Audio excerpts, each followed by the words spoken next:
Rose-Hulman Fighting Engineers football here on RHIT.TV. I'm Galen Clavio along with Mike Petrie on the call here as the Rose-Hulman Fighting Engineers take on the Bluffton Beavers here at Cook Stadium in Terre Haute, Indiana. Rose-Hulman coming into this contest with a record of 3-2 overall and 1-0 in conference. 2-0 in conference for Rose-Hulman. Bluffton 1-4 and 0-2 in conference. A bit of a gloomy day today as it's definitely fall here in Indiana. Rain has been falling on and off, but Mike, looks like a pretty good afternoon for football here in Terre Haute. Yeah, it's going to clear up a little bit, and the field, it looks like it's taken the water well. It doesn't look particularly slippery, but that's a lot easier for us to say up here than it is down on the field. Rose-Hulman coming into this contest on a 2-game winning streak last week, taking out Manchester on the road 44-7. Bluffton won their first game of the season and then has lost 4 games in a row. We're going to talk about this matchup, but first, let's talk to you about our game day sponsors. This broadcast brought to you by Morales Group, building better futures, one story at a time. By Aspen Creek Grill, why go anywhere else for delicious food?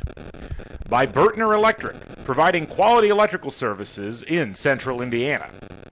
By Boilermaker 374, second to none in quality and performance. By Clean Slate, inspired innovation that moves businesses forward. And by Piper Logistics, from warehousing to transportation and everything in between. Our thanks to those sponsors we're also brought to you by Huntington, the Drumstick Dash in 2023, which is being put on by Wheeler Mission and presented by Huntington Bank. Thank you to our sponsors. We appreciate that. Absolutely. I'm against running pretty much most of the time, but for a good cause, we can get behind that for sure. So here at Cook Stadium, Rose-Hulman trying to push their record to 3-0 in conference play, currently tied atop the standings with Mount St. Joseph and Franklin College. And Rose-Hulman's had an interesting season so far, Mike, as what we've seen out of them has been a lot of really good action on the ground. This team really pushing the ball forward rushing-wise. Last week really dominated Manchester on the ground overall. But they've also had a great passing attack, and that has really started on this season with the quarterback, the senior for Rose-Hulman, Miguel Robertson.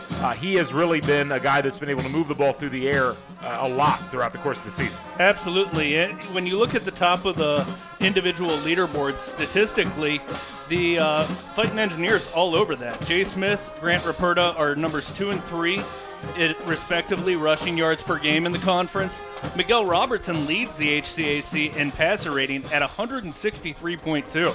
That's so high I had to go back and look and see what was actually possible. Didn't think that was mathematically right. Jalen Hobbs leads the conference in receiving yards per game at 113.4. It's the balance that has been important for this Fighting Engineer team, because when you compare that versus Bluffton, Xavier Riero is second in the HCAC at 158.2. He is third in yards per attempt. He's second in touchdowns. They have been very effective passing the ball, and they've got 3 players in the top 10 in terms of receiving yards. As we look at this, as we ran through that, Riero has been fantastic statistically. Yeah, Riero, 1,200 yards through the air, 61% completion percentage, 14 touchdowns on the season, all really impressive. You talk about what he has been trying to do with this offense. It's been a little bit of a struggle for this team, but one of his favorite targets is Ethan Behringer, the wide receiver for Bluffton. Behringer on the season has fared really well overall in that attack. 5 touchdowns on the season on 21 catches. He's leading the team with 332 yards overall. He's going to be a real key for this Bluffton team if they're going to have a chance to hang with Rose-Hulman. Absolutely, and they are going to have to get it done through the air. I don't think, just looking at what they've accomplished running the ball, there are times when I think teams can get too stuck on trying to be balanced. You kind of just have to lean into what you do well. Whereas with Rose-Hulman, that balance really does benefit. They can attack you rushing the ball, passing the ball, and you can't key on anything if you're an opposing defense. You mentioned him a little bit earlier, but for Rose-Hulman, the top target thus far, without question, for Miguel Robertson has been number 4, Jalen Hobbs. Hobbs, 31 catches on the season, 567 yards, averaging over 18 yards per catch. He's averaging 113 yards per game, 9 touchdowns. I mean, if you're looking at a breakout star and a guy that really has been the focal point for this Rose-Hulman offense, that's the guy. And what's amazing is he's done that in a season where Rose-Hulman has really clearly had an emphasis on running the ball. And to be able to have that kind of a safety net, a guy that you can go to regularly, who can, in momentary times getting the ball, really make the most of it, is a huge benefit for this Fighting Engineers team. Absolutely. And it's not as though, and I think a lot of what Jalen Hobbs is doing, it comes down to balance within the passing game as well, because Daniel Thueri is, the guy that came into the season with a lot of expectations, garners a lot of the defensive attention, and that has opened things up for Hobbs to exploit the opposing defenses. We mentioned Bluffton's been struggling a little bit coming into this game. They won their opener 51-35 versus Kenyon. The 4 games they've lost in a row, they haven't been obliterated in any of those games, but they also haven't been particularly close. They lose 42-20 at home to Albion. They lose at Adrian 23-15. 2 weeks ago, they lost at Franklin in a pretty close game, 31-24. But a tough one for them last week as they get blanked by Hanover 21-0. And when you look at this Bluffton squad, their offensive averages are decent, 332 yards per game, about 275 yards passing, but their defense has really let them down on the season, allowing over 400 yards a game and over 200 yards per game on the ground. That's like exactly the wrong set of ingredients for playing this Rose-Hulman team, who really does like to keep it on the ground. Yeah, absolutely. And I think, though, you can kind of put an asterisk next to that Hanover game, because Hanover's defense has proven to be the class of the conference so far. There is no shame in what Rose-Hulman has done. They played probably the 2 bottom teams in the conference. You got to play who's on your schedule, though. They didn't ask for that. You got to play who you play. But on the flip side of that, Bluffton has a lot to prove. I think Rose-Hulman has a lot to prove offensively as well. The gun goes off, and Rose-Hulman leaps out of their end zone and takes the field. As we mentioned, kind of an overcast day here. It was pretty windy, and there was some blowing rain as I was driving over here from central Indiana, but it has settled down quite a bit. Radar looks pretty positive moving forward. Might get a little bit more precipitation, but as you said, the field has held up very well, and I think for both of these teams, the weather's going to be pretty much a wash. Temperature-wise, about as ideal a conditions as you could have for a football game. 58 degrees, overcast, probably not going to get much above 60 degrees throughout the course of this contest. So I think as long as the wind, which is kind of lazily meandering in from the east, as long as that stays under wraps, the weather won't be too much of a factor. No, and the Rose-Hulman wearing their home gray uniforms, that'll blend into the sky, might provide a benefit for the Fighting Engineers. They're thinking about everything. Is this 3-dimensional football that we're looking at here, Mike? This is a big day here, as we'll see Rose-Hulman obviously trying to push their mark to 3-0. You can see the captains at center of the field here, waiting for the coin toss to take place. Later on, we will have volleyball immediately following this contest at 5 p.m., and we've got some other broadcasts we'll talk about a little bit later on in this broadcast. But Rose-Hulman conversing, the coin toss is up, and let's see if we can tell from the head official.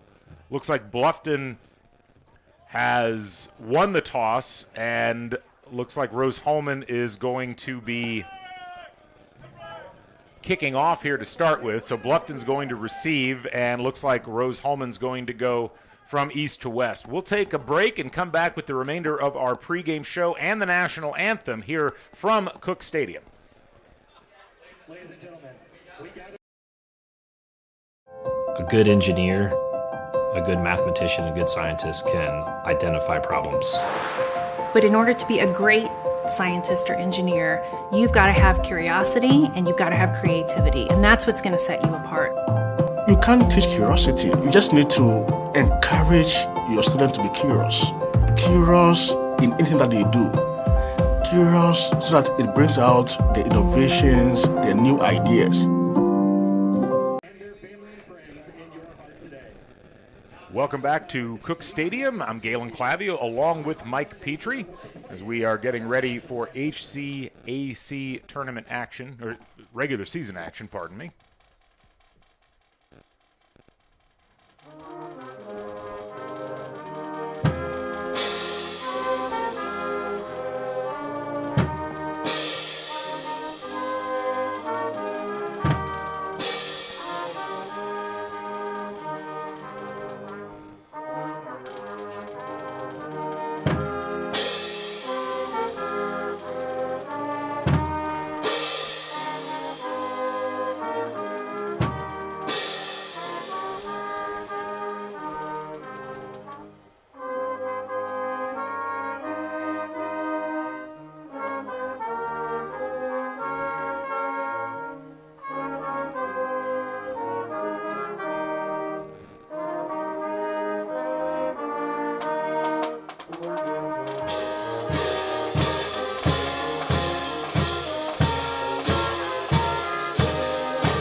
And a nice job there on the national anthem from the Rose-Hulman marching band. And we are about set to get underway here at Cook Stadium, Mike. Let's talk a little bit more about this matchup between these two teams. When you look at this Rose-Hulman football squad, they are, I think at this point, kind of in a position where they can do a little bit of anything that they want to in terms of either running the ball or passing the ball. What's been interesting, again, and a little bit different from last year, is that you've seen different names coming to the forefront in the rushing attack.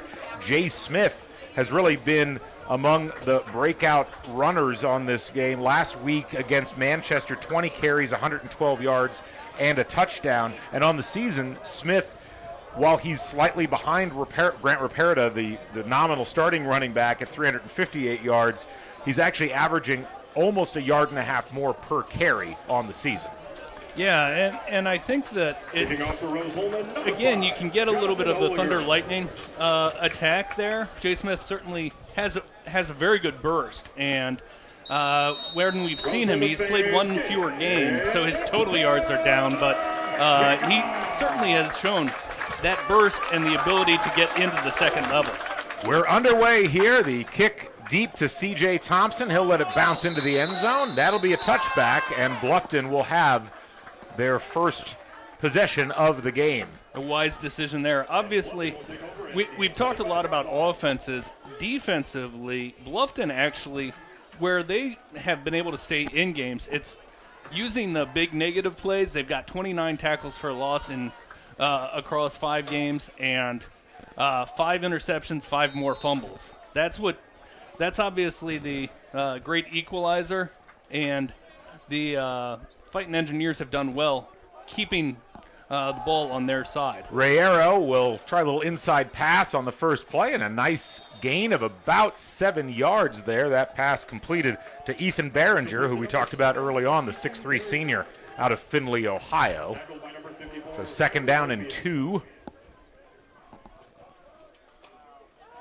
Rayero, almost the same play and a similar result. Nice completion to C.J. Thompson, the sophomore out of Indianapolis. First down, Bluffton. And we're seeing, this is how you equalize for not having a running game. You just, a lot of screens, a lot of quick game. Ball gets out of the quarterback's hand very quickly, and you're picking up a lot of yards after catch. Rayero, the senior out of Corona, California, in the shotgun. Airs it out towards Thompson, and he falls down. Almost a big play there, and I think maybe Thompson pulls that in if he doesn't slip on that wet turf. Yeah, he was trying to adjust. The ball was thrown behind him just a little bit and was a little short. I think he was trying to adjust. He actually almost still caught the ball even on the ground. So it'll be 2nd down and 10. Bad snap, but a quick handoff, and running towards the sideline and picking up close to first down yardage is Kanan Stoner, the junior out of Bell Center, Ohio, number 32. And a good start for this Bluffton offense. They're getting everything they want and even get a little bit of a running play there. So Bluffton didn't quite pick up that first down. It'll be 3rd down and 1. And this is where Rose-Hulman looking to win the battle at the line of scrimmage. Inside handoff, but easily getting first down yardage and then some is Kanan Stoner, and into Rose-Hulman territory. Kanan Stoner has been the leading rusher on this team, but still averaging just 3.2 yards per carry. He's well over that on that carry.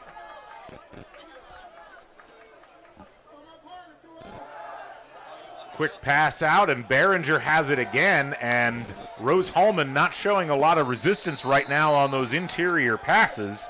A nice gain for Behringer, and it'll be 2nd down and 3. It didn't work for the Fighting Engineers on defense, but I like the awareness. The defensive line, everybody got through on a screen pass, and you didn't have anybody racing to the quarterback. They knew it was a screen coming. They put their hands up. He was just able to throw the ball up over their extended hands. Rayero inside handoff, and again it is Stoner, and he'll get first down yardage or very close to it. From the official on the far side, it definitely looks like he got it. They're going to give it to him. Yeah, so first down. No, they're not. No. This is one of those situations where the head linesman did signal the first down. There's some confusion. Now they're going to give him the first down yardage. Definitely a little bit of miscommunication there as far as the spot was concerned, but probably a just outcome. And now Rayero will get under center, and he will hand the ball off. And another rumbling gain for Kanan Stoner. Close to first down yardage again. Middle of the offensive line for this Bluffton Beavers squad really eating up Rose-Hulman early on tonight. Got to get a better push from the middle of that defensive line. Call coming in from the Bluffton sideline, and Rayero will hand it off again, and another big run to the 5-yard line goes Stoner, and a touchdown-saving tackle there by, among others, Devin Hogan. For the moment, wonderfully efficient offense from Bluffton, and you were saying before we went on the air there were a lot of scores in your last game here. Yeah, there may be a lot more scores today, but a little better evenly distributed. It would be interesting if both teams were scoring. Another run up the middle by Stoner, but a wonderful tackle there by number 37 for Rose-Hulman. That is Jacob Fields, and it'll be a 2nd down and goal. Fields did a good job covering that run fit, and essentially there was a hole that opened up. The running back saw it, but Fields did a great job of filling that gap. Thompson in motion, now a pitch the other way, and a nice job again by Rose-Hulman as they stop that run right before it reaches the goal line, as Stoner didn't quite get there. In on that tackle looked like Carl Foster, as well as a couple of other Rose-Hulman defenders. So 3rd down and goal at the 2.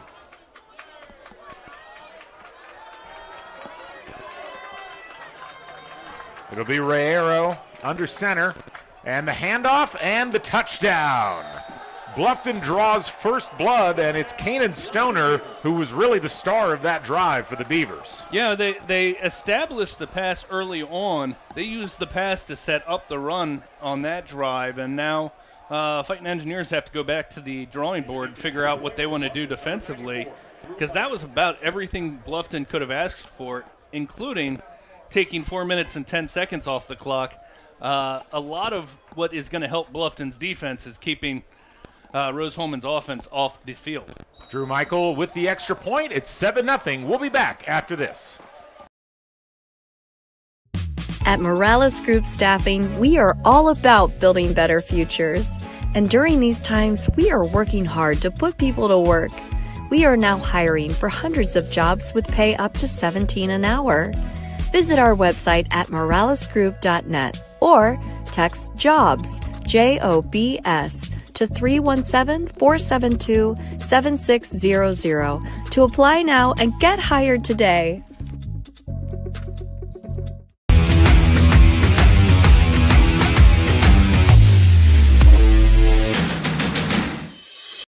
We encourage you to follow us on Twitter at IndianaSRN.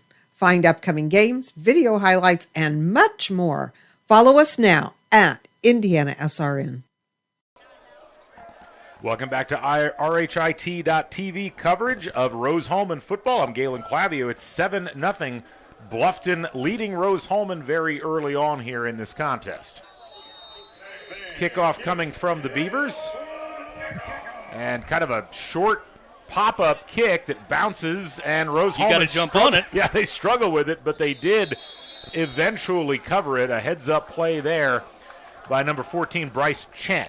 A couple of the up players there, and we're going to get the replay on that touchdown score, and you can see the sea just opened up there for Cannon Stoner. A great push being gotten right now by this Beavers offensive line. But it's Rose-Hulman's turn. We'll see what they can do on offense, and it'll be Miguel Robertson under center. As much as anything, they need some first downs, give the defense a chance to regroup. Quick handoff, and stymied immediately there was Smith, and that tackle made by number 8, Ryan Schmidt, the senior out of Katy, Texas. This Bluffton team has come fired up. They upset, obviously, by a 21-0 loss last week. Ball slung out there to Daniel Hueri, and that will be a nice gain for Rose-Hulman. They'll pick up the yardage that they lost and then some. 3rd down and 2. Yeah, Hueri with a really good burst there. He got the ball, got it in stride, and able to get moving. Robertson to Hobbs. He'll pick up 1st down yardage, and he's got some room to run. Down the sideline, Jalen Hobbs to the house. Touchdown, Fighting Engineers. That was impressive. They gave him yards. They really give him, if you're going to do that defensively, you should just play up on the receiver, because they gave him enough yardage to get the 1st down so that they could play back. But by playing back, they gave him enough room to run around the outside and outrun all of them. The senior wide receiver out of Spring Lake, North Carolina, showing some wheels there. And he brings Rose-Hulman back within a point. Extra point up and good. It's tied up here at Cook Stadium. We'll be back after this. My name is Brittany. A little thing I love about the Egg White Grill is the toasty English muffin. It's toasted perfectly. It's just a little crispy, but not like hard crispy, but just crispy enough that when you bite into it, everything is perfect. My name is Curtis, and I love the Egg White Grill because the egg itself, it's like soft and fluffy, like a pillow. I wouldn't eat my pillow, but I'd eat the Chick-fil-A breakfast egg white sandwich for sure. They say nice guys don't finish first. So maybe it's time to reconsider what it means to be first. It's about being your best, but knowing you could be even better. It's being present, but respectful of history. You sure you want to make that move? It's donating something more valuable than money. It's believing in yourself and something bigger. It's coming from different families, but treating each other like brothers. It's not just being a man, it's being a Mason. Welcome back to Cook Stadium. Galen Clavio and Mike Peacher here on RHIT.TV. And it's a tie game here with 10:03 left in the first quarter of play. Rose-Hulman striking quickly. And the kickoff going to be let go by Thompson. It'll bounce through the end zone and a touchback. And we get the touchdown replay here. You see, he does a nice job reversing field, and then he just outruns everybody. I don't think Bluffton was ready for that speed. Yeah, just completely shocked there. Wyatt Bell, the freshman, trying to get himself in position to make that tackle, but You give Jalen Hobbs that kind of space, you're probably going to be hurting afterwards. And I like the play design because it went to the inside, but it gave him room to pirouette and make his yards after the catch. Handoff. And some adaptation immediately there by the Rose-Hulman defensive front seven as they bring Stoner down. Still picks up 4, but that's better than the gashing that they were taking in the first drive. Yeah, 5 yards. I think what you're going to bet on if you're Rose-Hulman is that they can't get continuously 5 yards, 5 yards, 5 yards. You're going to eventually make a big play, turn things around on them. Another handoff, and more yards there for Kanan Stoner, but he's dragged down by a host of Rose-Hulman defenders. It'll be 3rd and 1 at the 34. Marshall Koch was in the backfield, had a chance, but he wriggled out of that tackle. He slowed the runner down, though, enough so that even gaining some yards was not enough for a first down. So big early play here for both squads. And another handoff, and Stoner's going to pick up the first down. Just a reminder, folks, keep up to date with every school and every sport on the HCAC website. Head to heartlandconf.org. Again, that's heartlandconf.org, or just search Heartland Conference in your favorite search engine. And that's 2 third-down pickups for Bluffton so far today. They're 2 for 2. Coming into the game, 31% was not a strong point. Fake handoff and a sack registered, and that was pretty much no contest there as Peyton Gernowitz able to get great penetration off the edge, and Riero didn't really have a shot. It'll be 2nd and long. You can, well, you get the replay here, and you can see Gernowitz just able to get right past the man who was supposed to be blocking him. It's tough when you try to put a wide receiver on Gernowitz. That's probably what you're going to get. Yeah, that was not that wide receiver's finest hour blocking, that's for sure. As Chris McLaurin, a tight end, actually, and he's had better attempts. Another quick pass attempt there, but incomplete. That one intended for Nigel Payne, but a good job of Rose-Hulman of both pressuring the quarterback and pressuring the point of reception. And suddenly it is going to be 3rd down and 18. Yeah, this is the difference for this Bluffton team. Once they get off of schedule, you really got them hemmed in. They've become much more one-dimensional, and everything has to go down the field. They've got to be able to block for it. Rose-Hulman with 5 defenders standing in more or less a line right at where the first down marker is located. They're going to try to keep everything in front of them. Quick pass and a knockdown by Gernowitz. That's going to be an incomplete pass, but again, tremendous pressure, and we didn't see this on the first drive from Rose-Hulman, but I think that might have woken him up. Yeah, absolutely, and Peyton Gernowitz just all over the field. We're going to see the knockdown here, and just follows the ball up in case that was somehow not a forward pass. Just kind of a free rush there. Yeah. I mean, nobody blocking Gernowitz on that, and we'll see the first punt of the game, this one coming from Bluffton. Gernowitz listed at 1 defensive end, but you see they're moving him around to take whatever matchup they like. Michael going to get a flag drawn there. I think that's going to be running into the kicker as he got clipped, I believe, by Chekuso, really close to a block there. This will probably only be a 5-yarder. I don't think that entered the equation of roughing the kicker. No, they are going to call roughing the kicker. I guess they're going to say because he hit the plant leg. So Bluffton gets bailed out there. They'll get 15 yards on that, and it'll be first down for the Beavers. And, yeah, that is a bit unfortunate, more so than just poor play.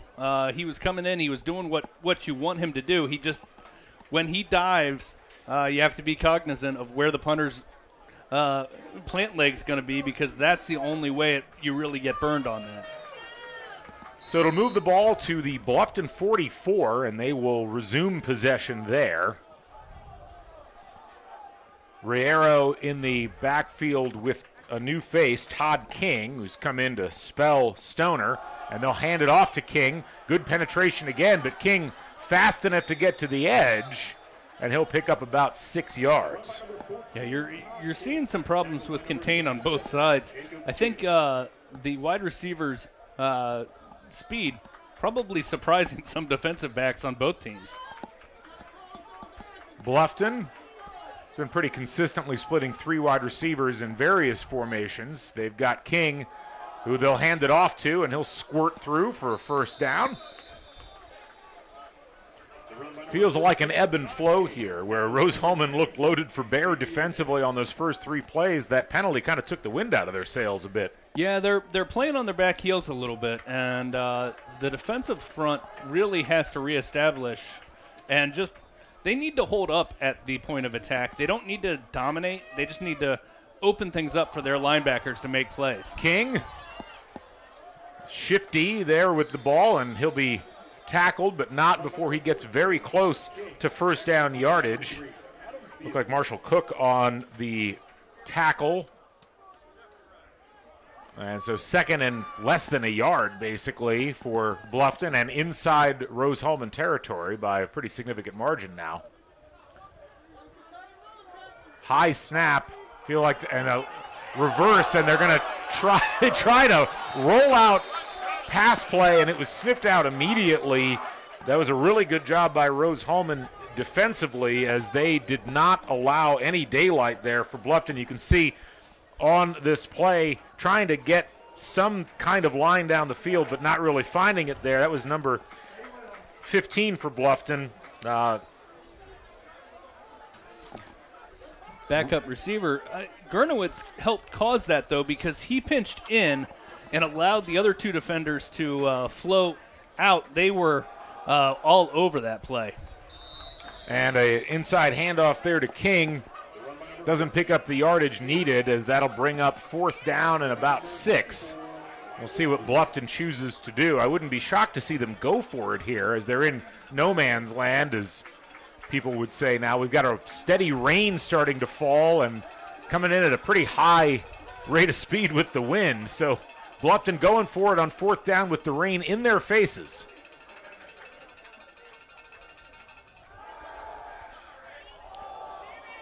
Pass down the sideline and broken up nicely, and was that picked off? Almost, but not quite. Good for Rose-Hulman that it wasn't, as they get the yardage from the original line of scrimmage, whereas they would have given up about 20 yards on that interception. But as you can see here, Rayero thought he had a man open, but good job on the coverage there, and broken up very nicely. And give a lot of credit there to Cameron Dorsey, the senior defensive back, on the initial defending there. Dorsey with the breakup. Heads-up play by Adam Field, too, because as he caught it, I think he realized, as you did, and he immediately jumped up, made sure he landed out of bounds. Caught by Hurry, and it'll be a 2nd down now for Rose-Hulman. And now we're seeing, again, Daniel Hurry got a lot of the attention preseason and early on in the year. Now Jalen Hobbs starts getting a few more of those double teams. Things will open up more for Hurry.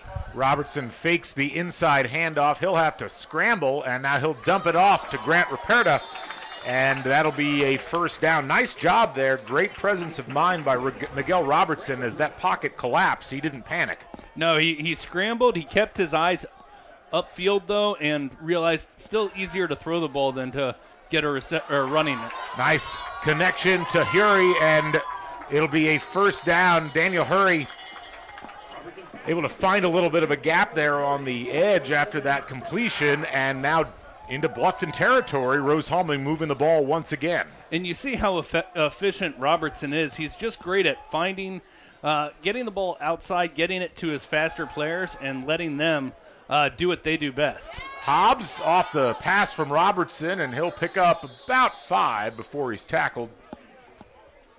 Jalen Hobbs with his 2nd catch. That one not as not quite as not as many fireworks as the first reception. 2nd down and 4. 3:55 left here in this first quarter of play.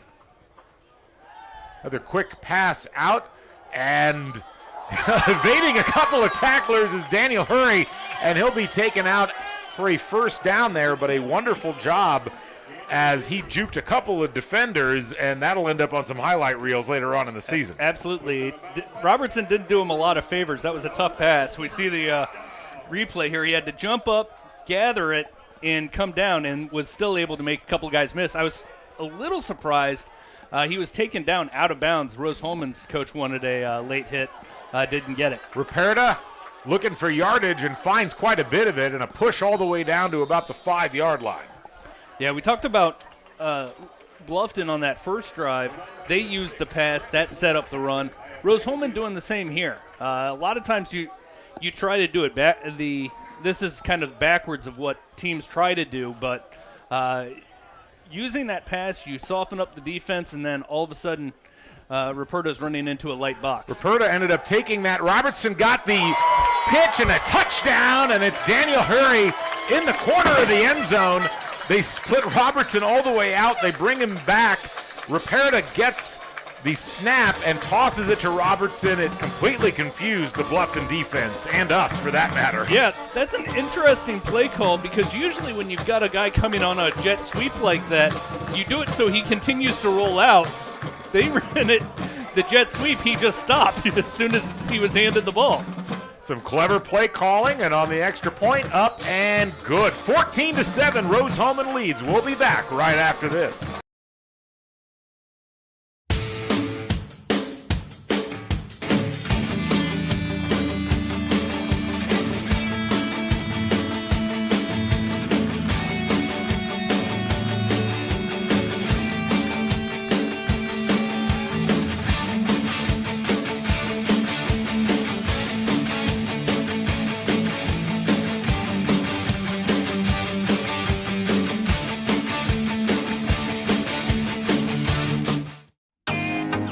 Can't get to a computer? Then we've got you covered. Just go to the IndianaSRN app and stay up to date with all of your favorite teams. You can watch live coverage or relive the experience with our on-demand service.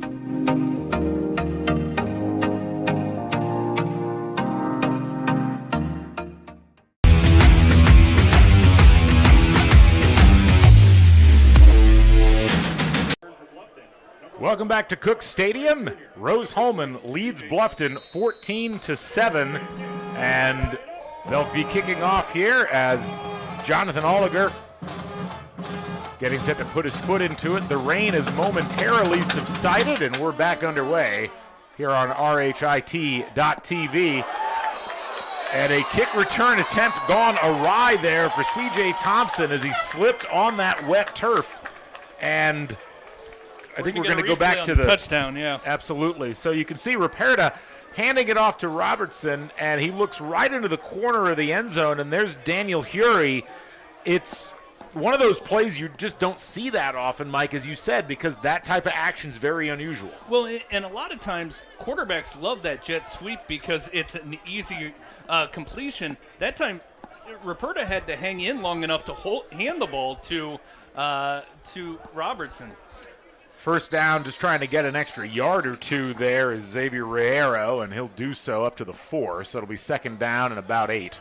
Difficult to imagine having a better start than Miguel Robertson today, though. 8 of 8 for 119 yards, 2 touchdowns. That quarterback rating at 307.8. He gets extra points because of the wet ball that he's dealing with.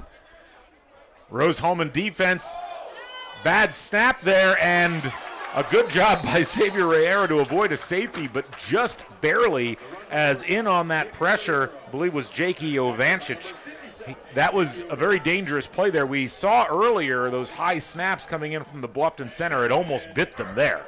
Yeah, I was going to say, I almost wonder if it's worth the adjustment of maybe taking another half step back, because the center has been high on about 3 of the last 4, just a little extra amped up. You worry, though, you move him back, the center might snap it even harder. Right. So third down and 11.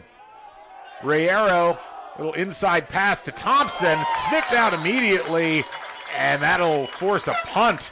And that also shook up C.J. Thompson. Yeah, he's a little slow getting up, but he hands the ball to the official. He will walk off the field, looks like. So they're gonna help him. Yeah, Thompson is walking off under his own power. The head linesman came in and momentarily stopped play to make sure he was all right, and he is certainly shaken up, but he'll trot off. And a dangerous situation here awaiting the punter for Bluffton, Drew Michael, the freshman out of Eaton, Ohio. Snap is good, gets off the punt. No, it's blocked! And still rolling in the end zone and picked up by Rose-Hulman. And a touchdown! Well, you worried a little bit if you were Bluffton about that pressure and the snap, and it was the pressure that got him. I believe that was Colin Flanagan, the sophomore, coming in off the edge, and he recovers the ball. A really fortunate bounce there for the Fighting Engineers in the back of the end zone. Yeah, I'm sure Bluffton was looking at the ball thinking, okay, it's running alongside the white line, but it couldn't have, if it was a wide receiver, it couldn't have done a better job of dancing on that back line. The physics of the ball can sometimes be very cruel, or in Rose-Hulman's case, very beneficial. Extra point is up, and it is good. 21-7, Fighting Engineers lead. We'll be back right after this.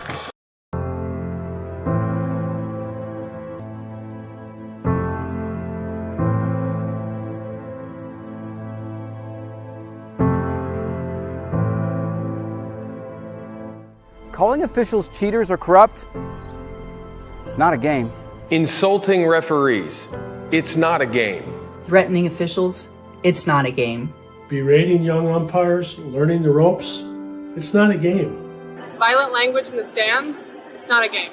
Verbal abuse from the sideline. It's not a game. Screaming at a referee in the parking lot. It's not a game.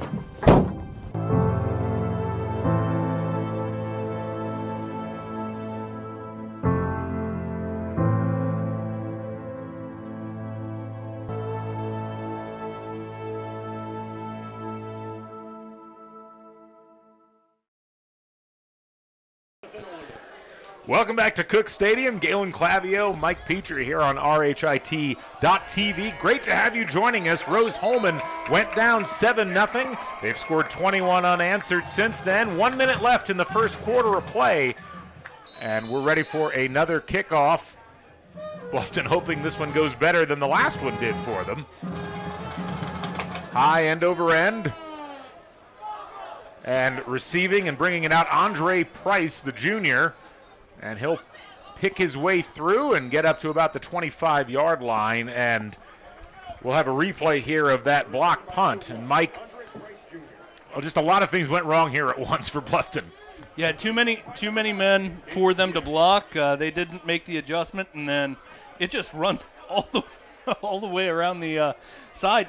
Nice job by the Rose-Hulman player to get it and get his body inbounds. Yeah, Flanagan not sliding out until he got the ball into his possession was really the key there. There's a ball knocked down on that pass attempt as Reyero not only didn't complete that, but ended up coming away with a bit of a stinger on his ankle as he's trying to walk that off. But another great job by Rose-Hulman to get penetration, and the Bluffton offensive line, which looked so good on that first drive, has not the last couple of drives. No, well, in the last drive you could excuse it a little bit because they were backed up. That was a difficult situation. Here, not so much.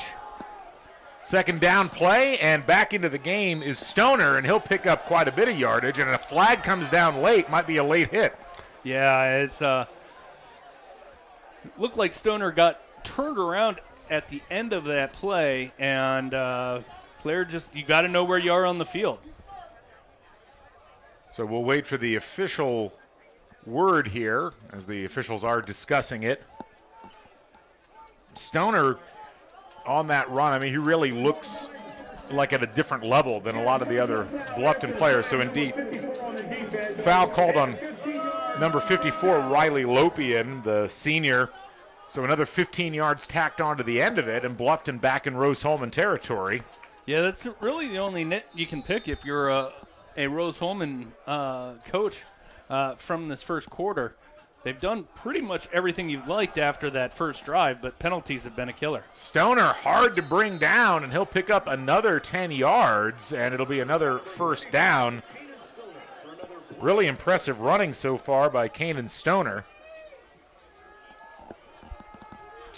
Well, I was talking about, you put a little asterisk next to what Hanover did to them defensively, and I think that asterisk keeps getting bigger and bigger because Bluffton looks pretty effective offensively, so for Hanover to have shut them out completely was a very good performance. And looks like that'll wrap things up for the first quarter of play. It is 21-7. Rose-Hulman leading here in HCAC conference action. We'll take a break and come back right after this. Since we're doing things so quickly, a lot of times we know that we need help. So our professors all know us by name. Basically, everybody knows everybody here. That one-on-one personal connection you're getting with the faculty, you don't get that a lot of places. We're not just saying, here, go do this hard project. We are right there with them. We work with them. The faculty are there for you.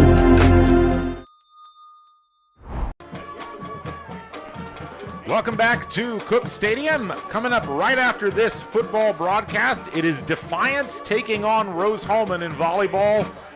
5 o'clock this afternoon, so be sure to stay tuned to rhit.tv for all of that action. Should be a great one.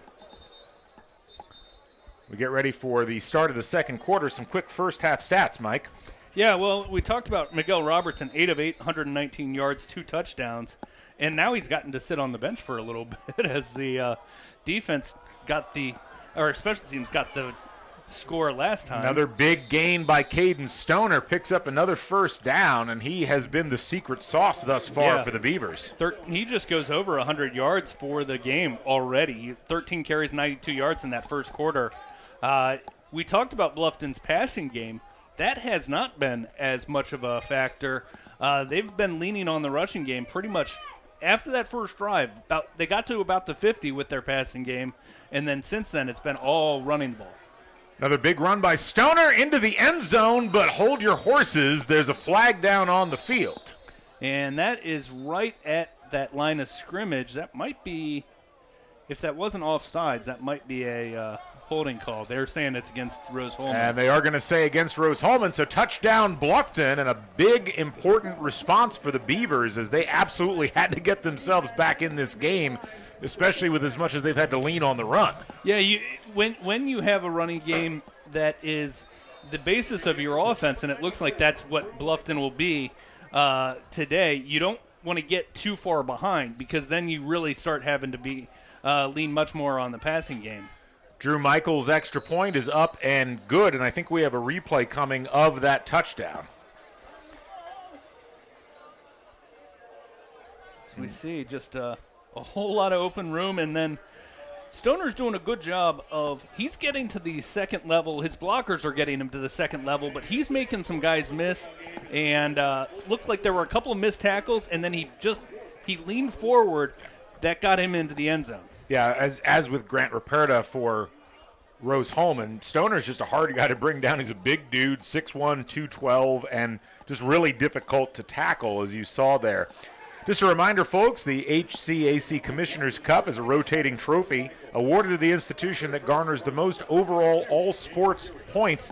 Congratulations to Rose-Hulman, the 2022-23 winner of the HCAC Commissioner's Cup. We'll wait with bated breath to see what happens in the 23-24 overall standings, but we'll obviously have to wait a while for that. Rose-Hulman leading at home here at Cook Stadium, 21-14, 14:29 left in the first half, second quarter, and we'll get the kickoff from Bluffton. One other thing that jumps out at me, looking at the first quarter stats, Jay Smith did not get on the field. We talked about the quick balance. Pooch kick here. Sorry, Mike, as another interesting choice by Bluffton to not try to kick it deep. And Rose-Hulman, even though they didn't get much of a return there, they're going to get pretty good field position to get things started. That return coming from Bryce Chen. You're seeing the difference the special teams can make. Obviously the punt block, but the kickoffs from Rose-Hulman have consistently been right at the goal line. Receivers having to make the returners having to make a decision whether to return it or to let it go into the end zone. no such luck. Quick rollout by Robertson, and he'll find Hury, and he picks his way along the sideline. They're going to say he steps out after about an 8-yard gain. So nice, interesting play call there as Robertson made what seemed like a little bit of an unnecessary pirouette, but it did the job. What it did, it took some time. That gave Hury enough time to go find an opening in the defensive secondary. Robertson fakes the quick pass, and now over the middle, and it's picked off. Nope, they're going to say it was dropped. That was very close to an interception, and Miguel Robertson should count himself very lucky there. Yeah, I did not like that decision whatsoever. He was thrown into a tight window. It looked like Fury was his first option. We see the replay, and he just stared down a receiver and threw it into double coverage. Martez Neighbors not able to bring that in. That one tipped and almost picked off, and it'll bounce away, and it'll be 4th down now. And you talked about Miguel Robertson being on target for that whole first quarter, and it hasn't worked so far in the second quarter. No, going the other way has proven to be difficult, and now they're going to go ahead and punt. We can hear the frustration from the Rose-Hulman coaching staff all around us. Understandable, but at some point you just got to be fortunate you didn't turn the ball over in your own territory there. So it'll be Andrew Toller out to punt. A good snap and a line drive style kick that'll take a really nice Rose-Hulman bounce all the way inside the 10, and waving it along there is number 24, William Pitchford, and it'll be down there. So not the greatest of drives there for Rose-Hulman, but they take advantage of a nice punt there by Toller, and Bluffton will take over inside their own 10-yard line. Yeah, offense, defense, special teams, you got to get an advantage in as many of those sectors as you can, and special teams definitely going the Fighting Engineers' way today. So Bluffton comes back out, and they'll have Kanan Stoner back in the backfield alongside Xavier Riero, the quarterback.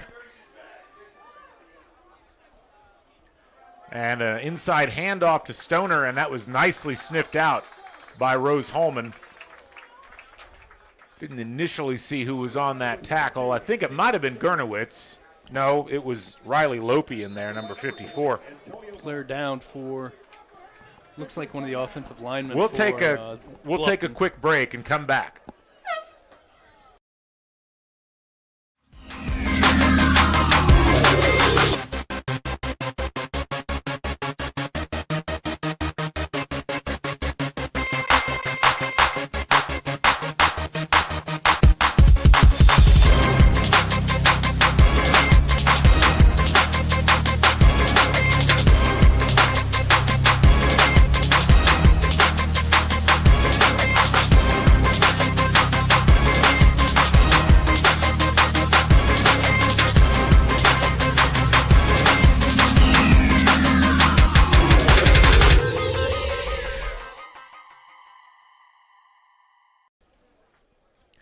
Welcome back to Cook Stadium. Galen Clavio, Mike Petrie joining you here. Just a reminder that this Wednesday on RHIT.TV, it'll be Anderson taking on Rose-Hulman in soccer. Pardon me, volleyball, as that broadcast will be here on the network. And then Franklin versus Rose-Hulman, that one is in soccer. That one also taking place on Wednesday. Both of those things will take place at 7 o'clock on RHIT.TV. So you can take your pick of which one you'd like to watch, or just you can launch two browsers, watch them both at the same time. That's right. And with the injured player there, left guard Keon Nelson, Jr. from Harper Woods, Michigan, he gets good hand from the crowd here as he walks off the field, fortunately. So no gain on that play for Bluffton. Looks like a blitz being shown. Riero taking his time. Now he'll take the snap, hands it off to Stoner, and he'll be able to get a couple yards on that push, but it'll be 3rd down now and about 7. And honestly, it looks like it's feast or famine for this Rose-Hulman defensive front. The defensive line, either they are all over the offense, or they are allowing 5, 6, 7 yards a clip, if not more. And sets up 3rd and 5. They picked up slightly more yards than it looked like initially there. So a big play for Bluffton. As deep in their own territory, they'd like to, at the very least, get another first down so they're not punting in the shadow of their own end zone, since we saw how that worked out. Here's the pass from Riero, and that's going to be picked off and heading into the end zone for a touchdown. That is number 22, Christian Meyer. Fantastic job reading that. Pardon me, that was number 23, Wyatt Bell.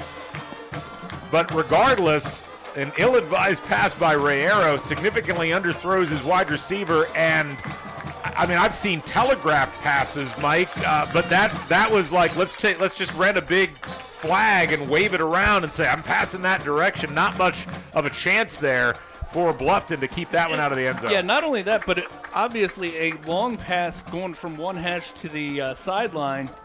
And the kick is up, and it is good. So we'll take a break and come back after this.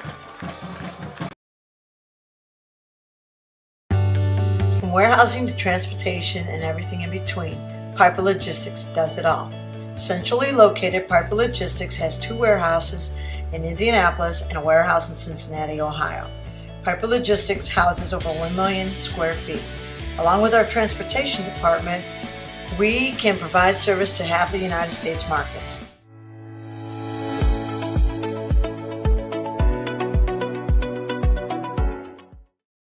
We encourage you to subscribe to our YouTube channel, IndianaSRN. Hit the bell to get notifications for upcoming games and more. Watch as many games as you want, as many times as you want.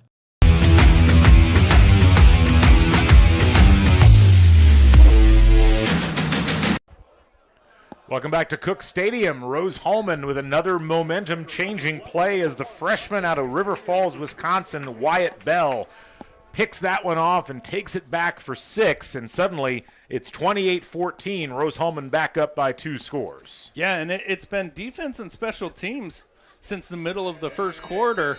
The offense did their part. They got 14 points on the board, but since that time, it's been all defense and special teams doing the scoring for this Rose-Hulman team. C.J. Thompson able to retrieve this kick, and he'll bring it out, and he's got a little bit of a gap up to the 40, and he'll slip.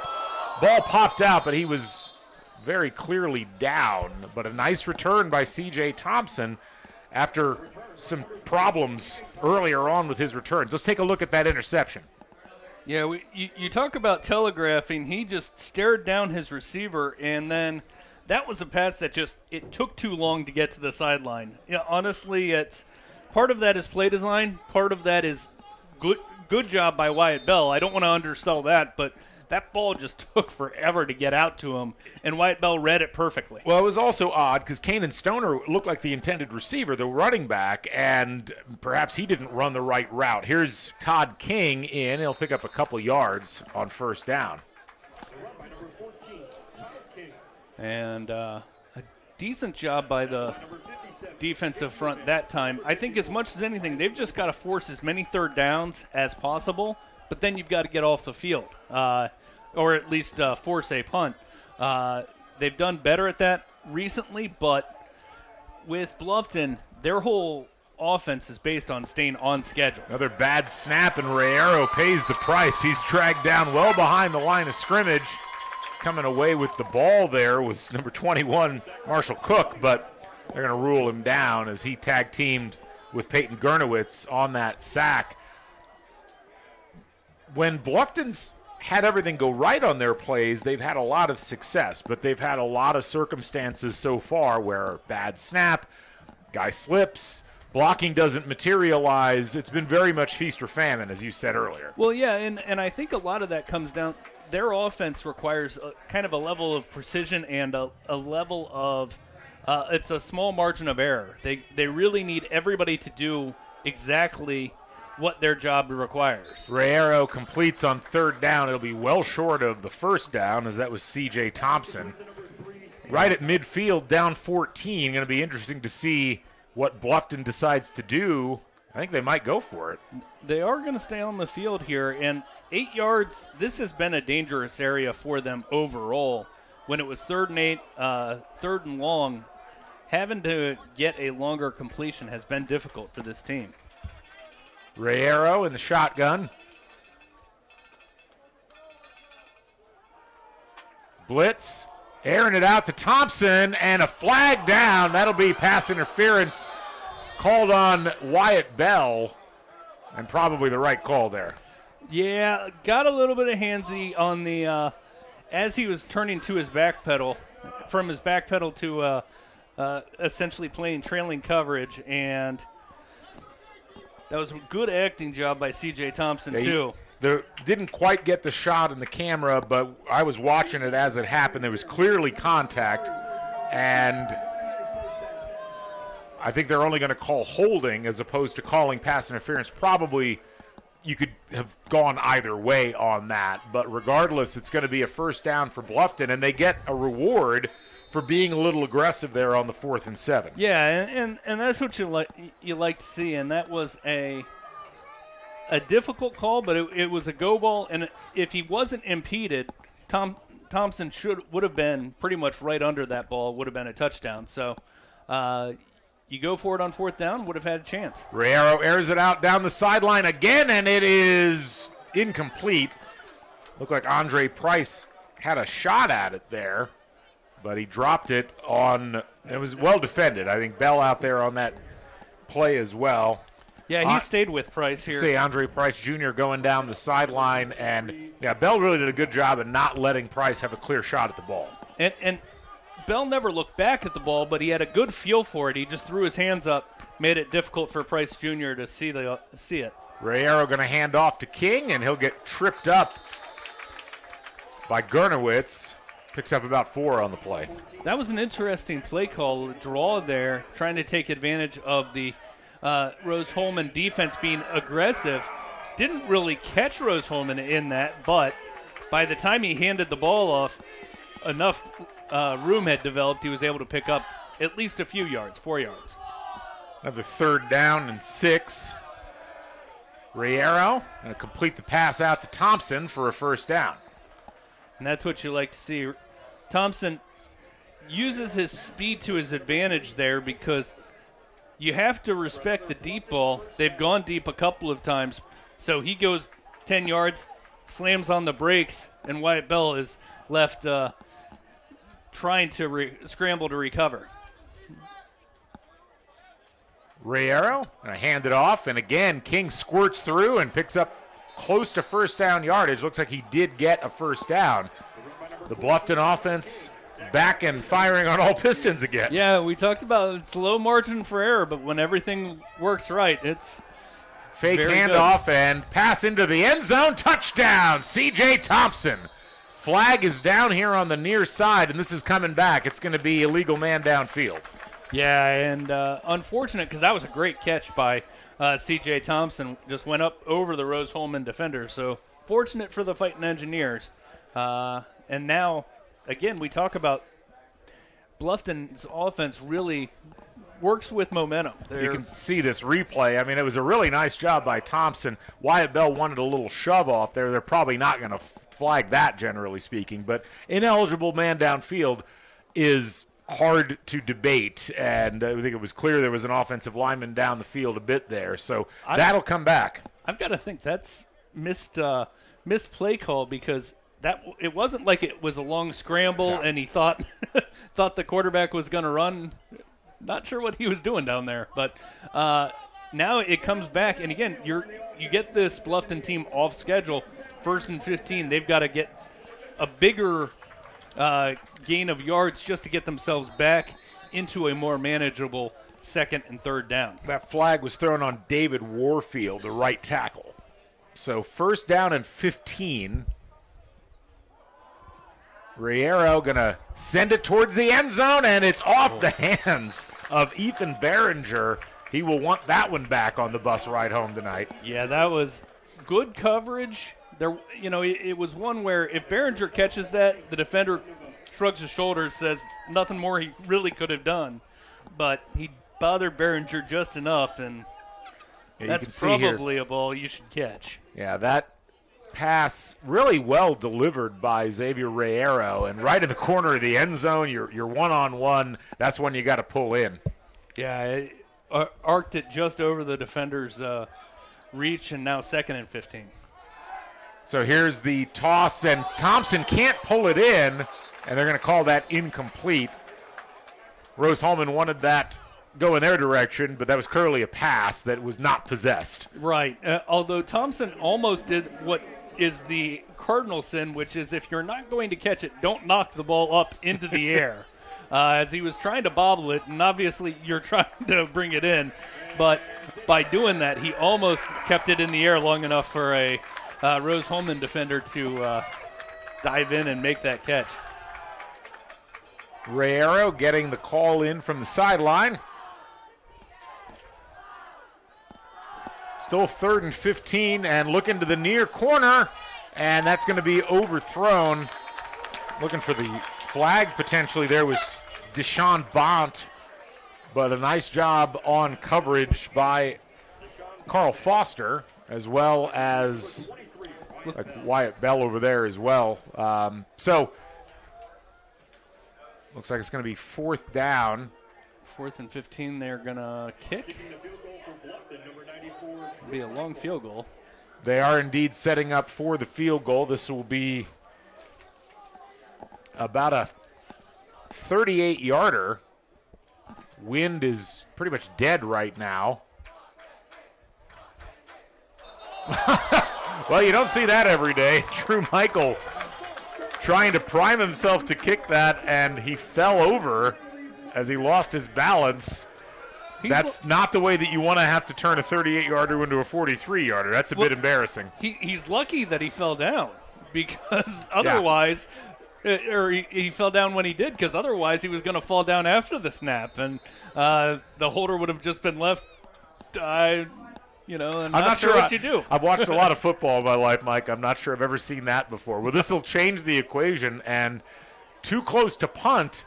We're going to see Bluffton go for it on 4th and 20, and perhaps just hoping to draw a penalty here, as they'll certainly go through the air. Here's Reyero looking over the middle, looking for Bont, and he fell down a little easy there as he looks for the flag, doesn't get it, and a nice job by Rose-Hulman's defense to stiffen. They will take over at their own 26. Just a reminder, folks, this broadcast is copyrighted by Rose-Hulman University and RHIT.TV for the private use of our audience. The use of pictures, video, and audio without the expressed written permission of Rose-Hulman University is prohibited. In all honesty, Blunt was looking for a flag there, but if Blunt... but honestly, if I were a ref, I would have said, if anything, the flag would have been on him. He pushed off and fell down trying to draw the flag there. A rarity here, a handoff to Grant Ruperta, and he is taken down after 2 yards. Rushing has not been a strong suit so far for Rose-Hulman in this game, as they have not gained very much through the ground at all. Only 3 attempts now and 9 yards gained total. Pass here out to Hury. Hury going to find some yardage and taken down just before the first down marker, and heavily so. That tackle by Adam Field, who's been the leading tackler for this Bluffton squad. We're going to take a quick break for injury. We'll be right back.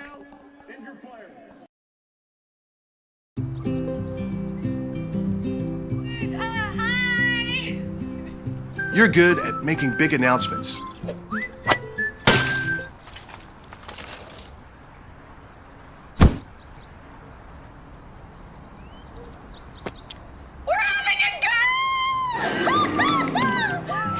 We're good at your insurance. Start with Indiana Farm Bureau Insurance, online, over the phone, or in person, and stop knocking on wood. We encourage you to follow us on Twitter at IndianaSRN. Find upcoming games, video highlights, and much more. Follow us now at IndianaSRN. Welcome back, and an injury suffered to Nick Perry, the linebacker for Bluffton. He had to be carried off the field. It'll be third down and 1, and a nice completion on that pass to Daniel Hurry. It'll be a first down, Rose-Hulman. And that's the first down for this offense. It's funny, you're never going to turn down 2 touchdowns from your special teams and defense, but because of that, the offense just hasn't been on the field. Grant Ruperta picking up a few yards here on the ground. It'll be second down now and 6. And just a correction earlier, folks, my apologies. Rose-Hulman Institute of Technology, the copyright holder on this broadcast, and we've enjoyed bringing you all of the action here today from Cook Stadium. 28-14, 7:31 left in this first half of play. Ruperta rumbles forward and gets close to first down yardage. I think they're going to give it to him. Yes, they will. So a first down, and Rose-Hulman suddenly with an emphasis on the ground game here, Mike. Yeah, and again, I think that although they take Ruperta out after that run, we'll see if that changes the game plan up, as Jay Smith now in the backfield. First time today, I believe. Smith, who, as we mentioned, is leading this Rose-Hulman team in yards per carry on the season, will get his first action, and he will add to that yards per carry average, picking up close to first down yardage. He'll pick up 9. Just a fantastic job, and he does such a good job. He's going forward even as he's adjusting left and right, and you see so many times that running backs kind of get caught as they are trying to find a hole or they're adjusting to a cutback. He's just moving forward even as he's making those cutbacks. Little swing pass out here to Daniel Hurry, and that'll be a first down, Rose-Hulman.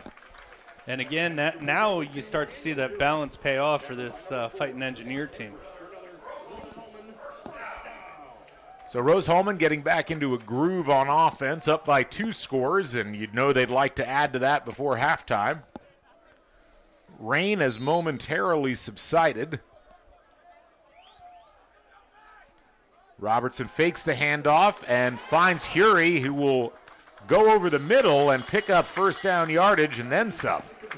I like that play by Hurry, as he was able to create enough space in the zone, and then as he was coming on the double team, he realized kind of what the situation called for, dove forward, got his first down, and then got down without getting depleted.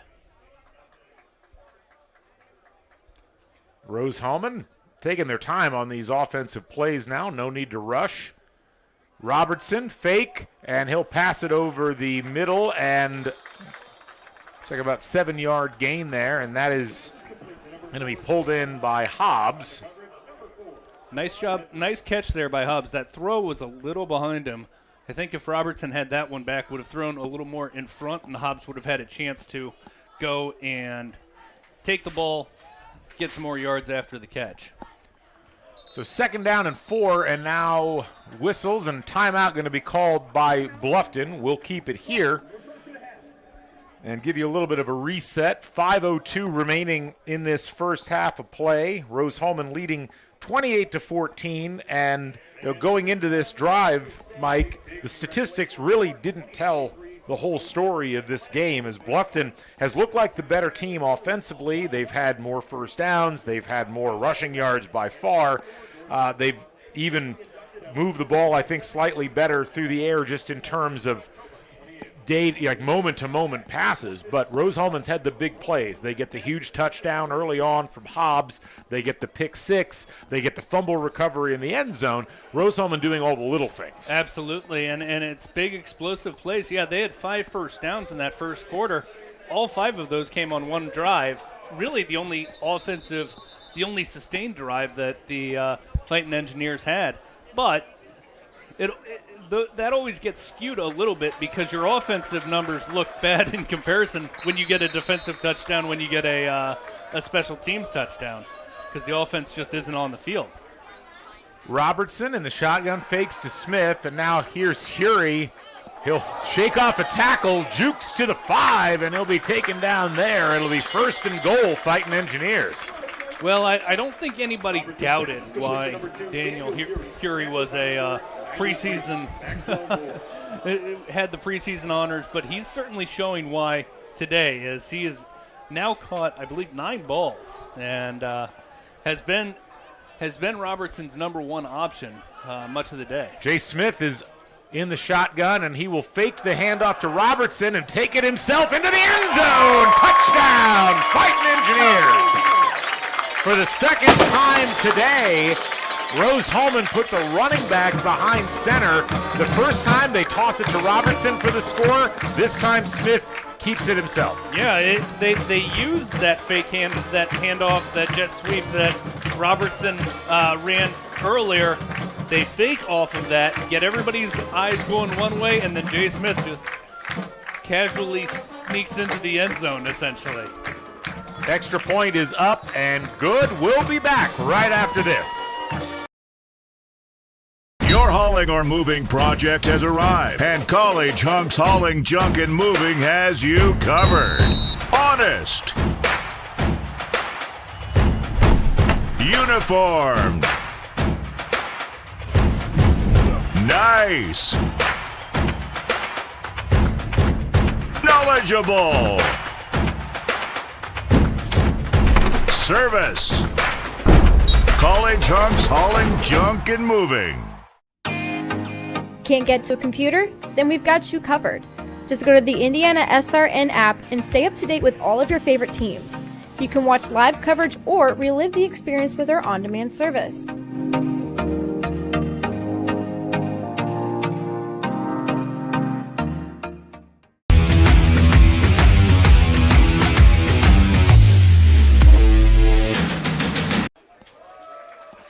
Welcome back to Cook Stadium. It is 35-14. Rose-Hulman leading Bluffton.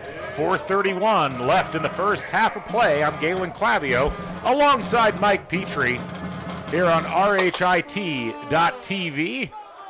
Kickoff out of bounds. Never a good sign. That'll give Bluffton some good field position to start this drive. Well, that gives you a good sense of how hard the wind is blowing going that direction, going against Rose-Hulman. You see the replay on that touchdown, and Jay Smith had plenty of blockers in front of him, and we've seen Smith shifty enough that he can make the cuts needed, especially in those short yardage, short side of the field situations. Absolutely. Not a traditional power back, but he's dependable in short yardage because you feel good knowing he's falling forward. He will get, 1-2 yards. He very rarely gets caught in the backfield. Snap, and King try to power his way to a few yards. Ran about 10 yards and got 4. Yeah, good job by the Rose-Hulman defense stringing him out, forcing him to go east and west and really just not giving a lot of holes there. And King did well just to get the 4 yards, to be honest. King back through the line and picks up first down yardage. Almost broke that one, and a nice job by Rose-Hulman to grab his leg and not let him get further down the field. That was Peyton Gernowitz. Might have been a touchdown-saving tackle there. That very well may have been. Gernowitz was not letting up even after he had him tackled. Quick snap, and King paid for that, as coming in and laying the lumber there was Rose-Hulman's number 21, Marshall Cook. And Cook is not a small guy by any means. I mean, 5'10", but 220 pounds. That you're going to feel that one in the morning. So second down and 9. Cook almost took that handoff. Riero had his receiver slip. Regardless of the slipping there, I'm not sure that throwing into double coverage on the sideline is a great idea. Double coverage along the sideline, you don't see that very often. That essentially allows a third defender in the sideline to come into play, and they just had the receiver boxed in. There was really nowhere for him to go.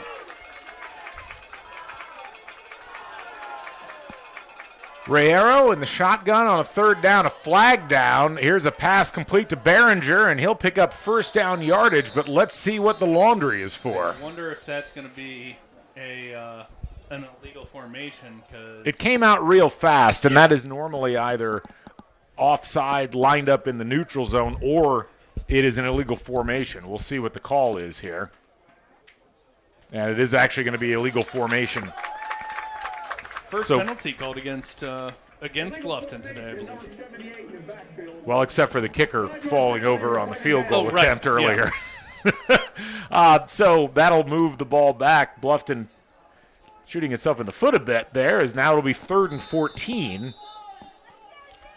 They've shown the ability to pick up some chunk plays, so not as big of a deal. And they've also shown a willingness to go for it at midfield, but they need to pick up some yardage here if they're going to try to go for it on 4th, assuming they can't pick it up on this 3rd. Behringer in the near slot here.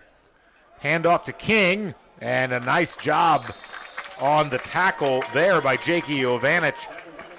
That's what you want to see out of your defense. Obviously, a draw play there you're expecting on a 3rd and 14. The defense is expecting pass. So a good job of the defensive line snuffing that out. And officials are getting kind of a meeting here for something. 2:38 left in this first half. And they're going to wind the clock. So whatever that was, it wasn't important enough to tell us. 4th down and 10.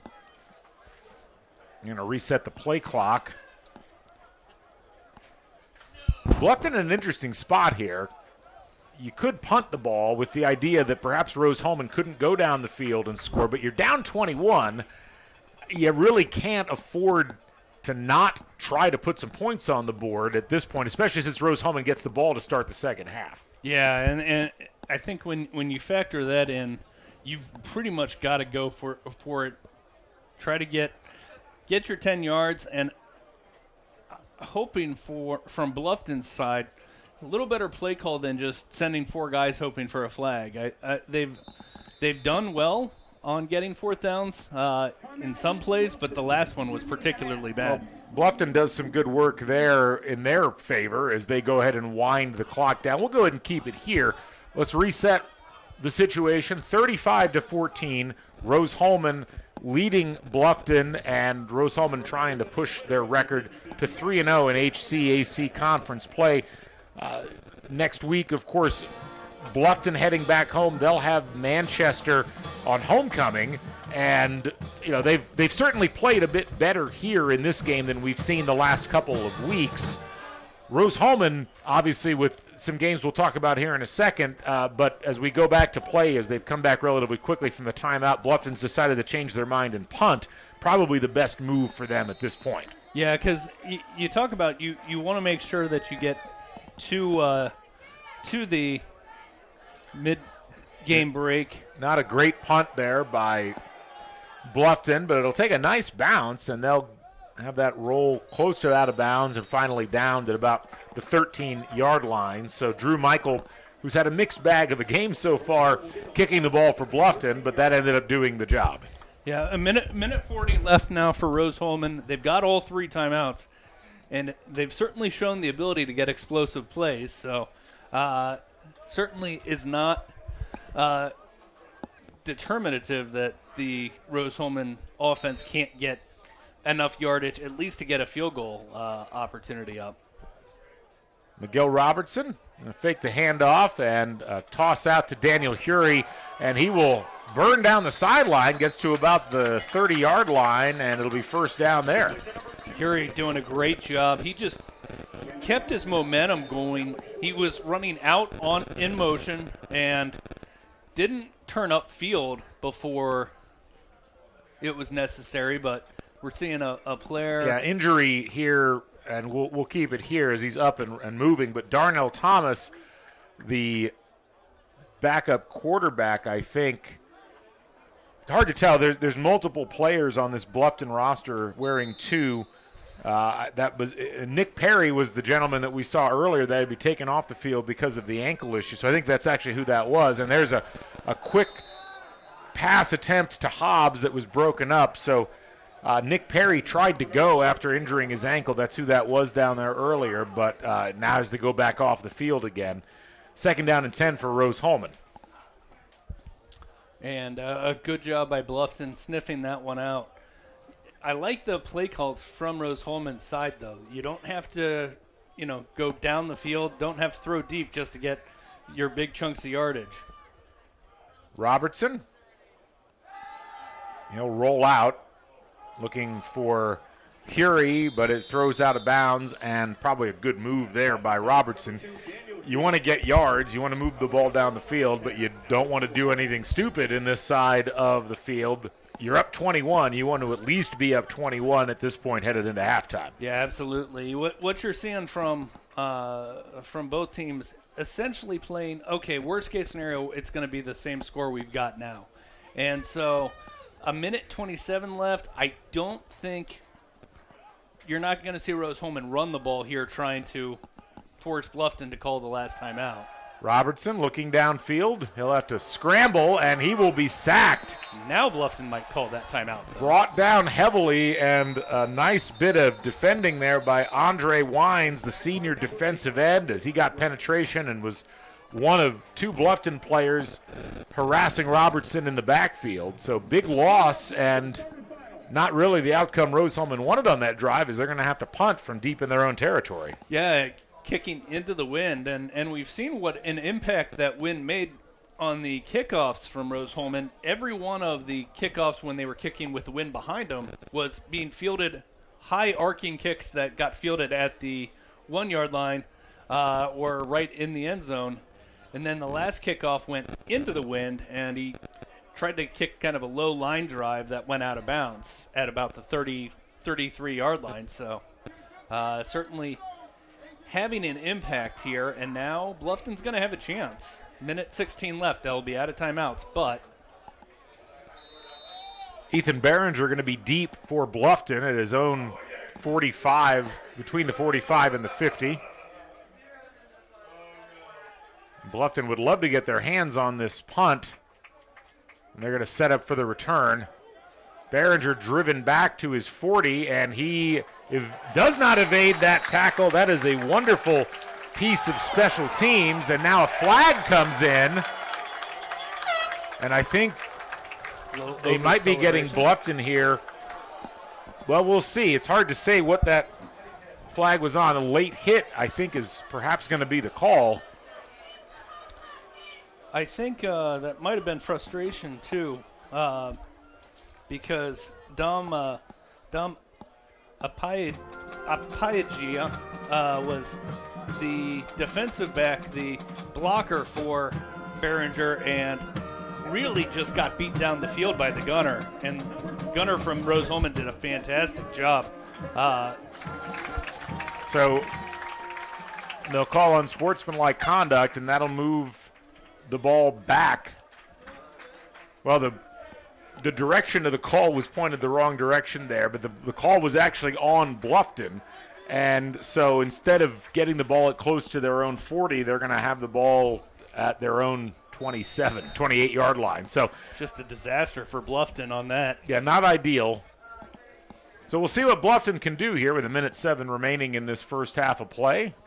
And they're going to hand the ball off to Stoner. Actually getting some pretty good yardage on that play is Kanan Stoner.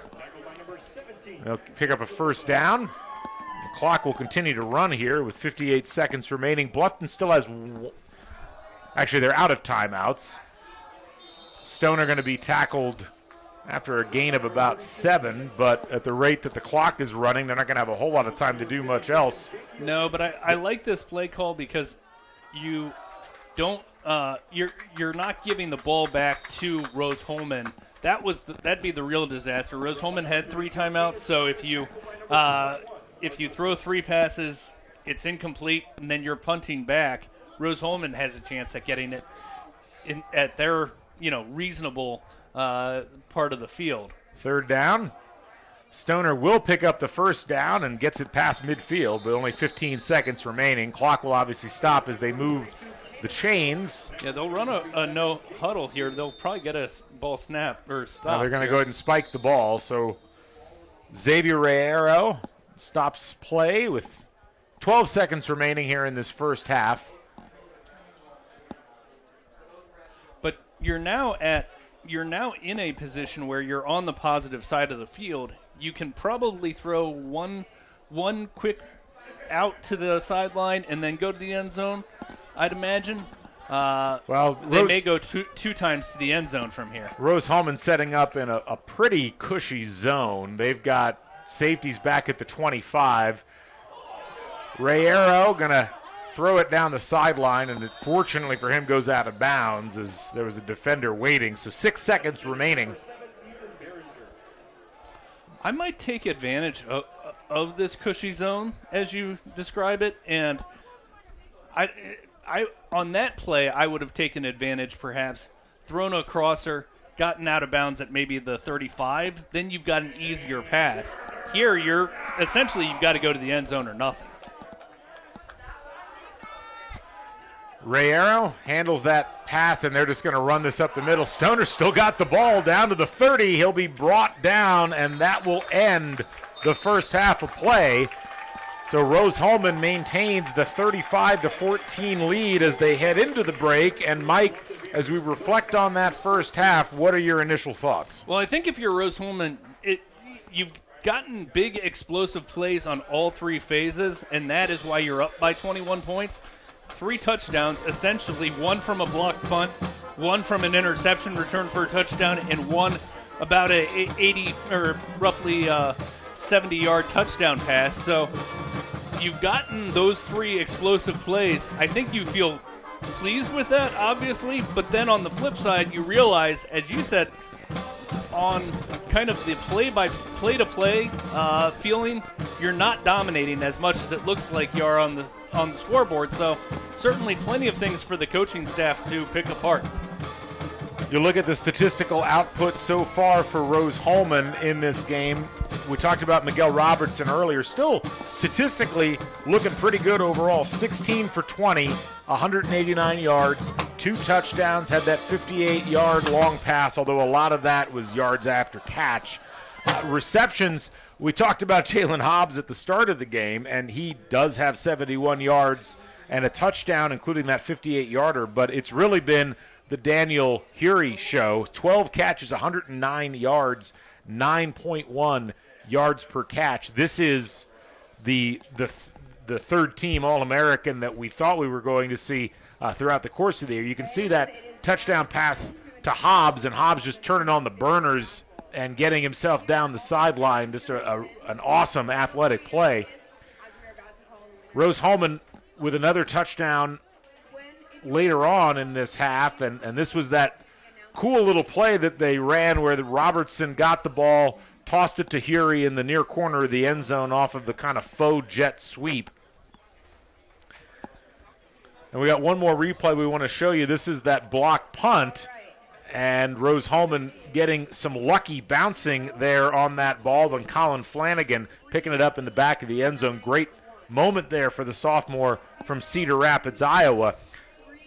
And then, of course, Bluffton was in the game for a decent amount, and one of the big names that made them competitive was Kanan Stoner, picking up the touchdown there, rumbling in from about 15 yards away.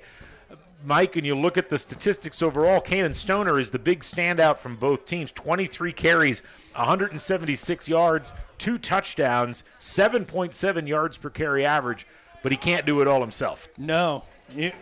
And now we get the pick 6, and this is what really turned things because it had gotten down 21-14, but then turned right back around for the Rose-Hulman defense. A great play by Wyatt Bell.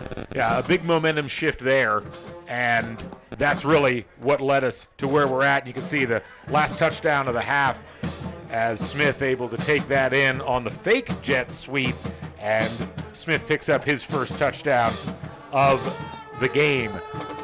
So we'll take a break and come back a bit later on. We have a guest at halftime that we'll talk with, and we'll bring the second half of action here from Cook Stadium. It is 35-14. Rose-Hulman leads here on RHIT.TV. We'll be back right after this.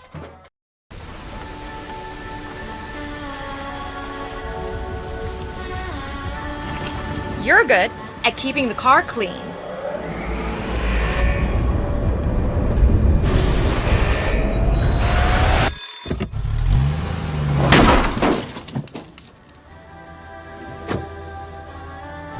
good at your insurance. Start with Indiana Farm Bureau Insurance, online, over the phone, or in person, and stop knocking on wood. So I stopped in at Chick-fil-A for lunch and saw Officer Wilson come in. I decided to place a dine-in mobile order and have a cookie delivered to him just to show appreciation for his service for our community. A few minutes later, I noticed that Officer Wilson had gotten up and left, and I knew he hadn't gotten his cookie yet. I'm headed to my car. I turn around and I see Allie, and she's running after me. Mr. Police Officer, Mr. Police Officer. Usually when someone yells officer, officer, they want to ask me about a ticket they got. I absolutely wanted the cookie. This cookie is delicious.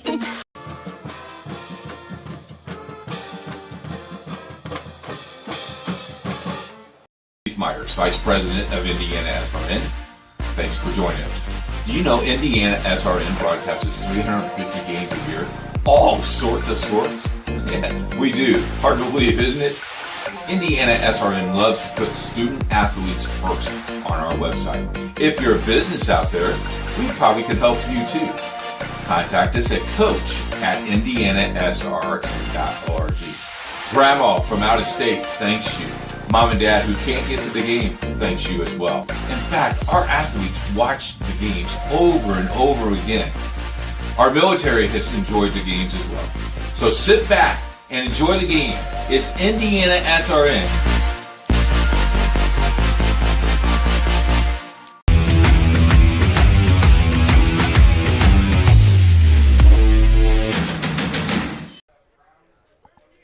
Welcome back to Cook Stadium here at the campus of Rose-Hulman Institute of Technology. I'm Galen Clavio, and here at halftime, we're pleased to be joined by head men's basketball coach at Rose-Hulman, Nick Sales. Coach, thanks for joining us. How are you doing today? I'm great. It's always a blessing when I wake up every day and drive down that hill and come to Rose-Hulman's beautiful campus and then see the great people that I get to work with on a daily basis.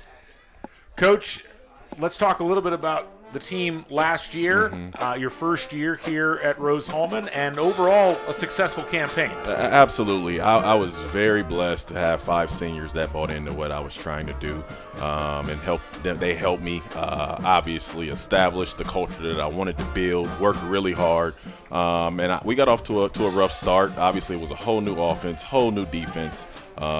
And so by the time Christmas break hit, we sort of finished the season pretty strong, and it was fun to see our guys play their best basketball in January, February. Came up a little bit short in the conference tournament championship, but that experience hopefully will help us moving forward. Yeah, I mean, and that was quite an accomplishment for the first year, like getting to the conference championship and just being able to have that be a capper on the season, obviously something you can build on going into the offseason. Absolutely. Now, the hard part is I lost 5 seniors that played a lot. So now, the good thing is I played 10 guys last year, so I'm returning 4 guys that played a lot of minutes for me. So now those guys are the leaders. And what I joke around with everybody is I say, hey, everybody was basically freshmen last year, right? When you're learning a whole new offense, whole new defense, and how to operate. And so now I got a couple sophomores, but 13 new freshmen that, it's going to be a big learning curve, but it's going to be fun. I really like the guys that I have in my program right now.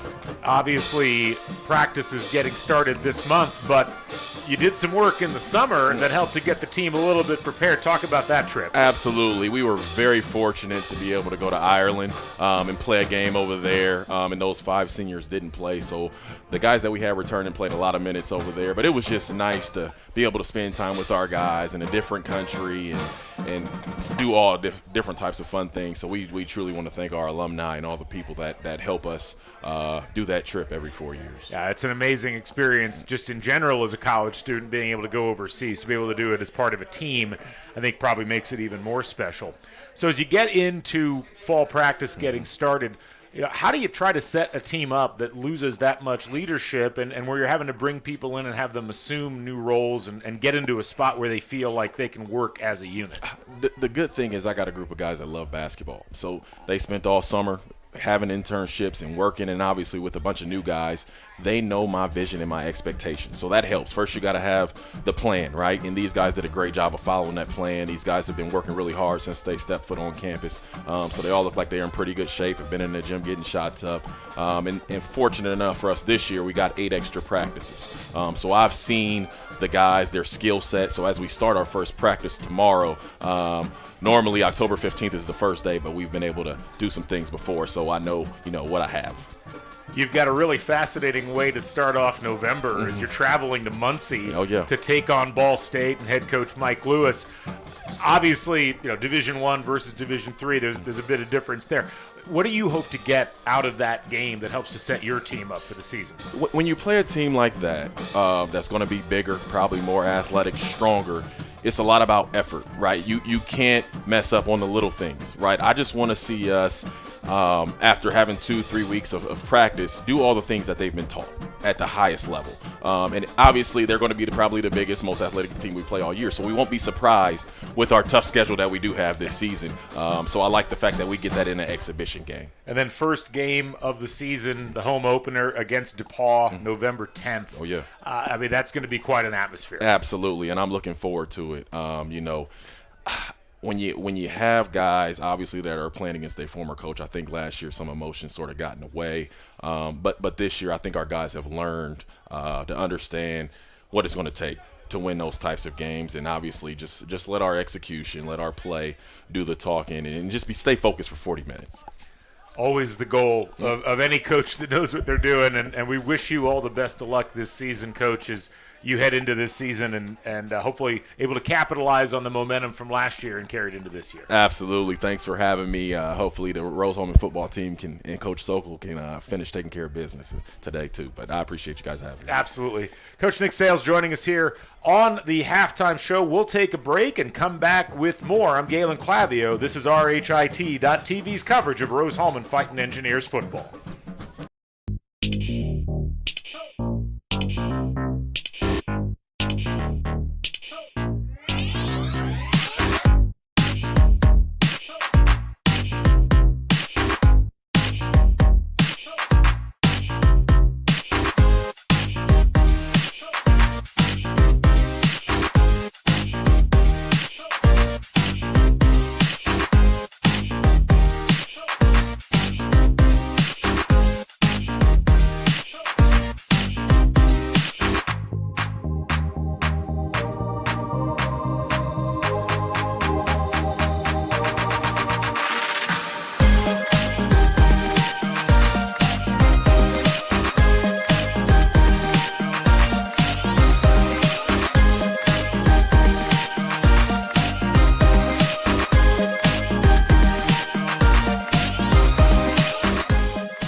Myers, Vice President of IndianaSRN. Thanks for joining us. Do you know IndianaSRN broadcasts 350 games a year? All sorts of sports? Yeah, we do. Hard to believe, isn't it? IndianaSRN loves to put student athletes first on our website. If you're a business out there, we probably could help you too. Contact us at coach@indianasrn.org. Grandma from out of state thanks you. Mom and Dad who can't get to the game thanks you as well. In fact, our athletes watch the games over and over again. Our military has enjoyed the games as well. So sit back and enjoy the game. It's IndianaSRN.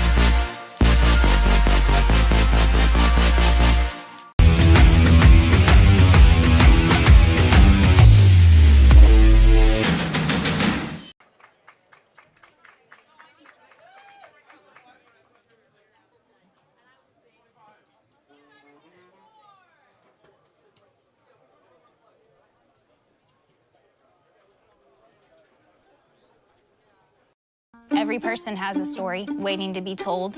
Mr. Jack comes in every Monday. Yeah, that's right. One day I noticed his hat said he was a Korean War veteran. I asked him if he'd ever been to the Korean War Memorial. No, I never had a chance to go. That was the day I knew we had to do whatever it took to get him there. Manny made it happen. I got to go to Washington, D.C. to all the memorials. The World War II Memorial, Naval Memorial, Korean War Memorial. Took all kind of pictures and everything, and it was a good trip, too. I'm glad that I could be a part of Mr. Jack's story.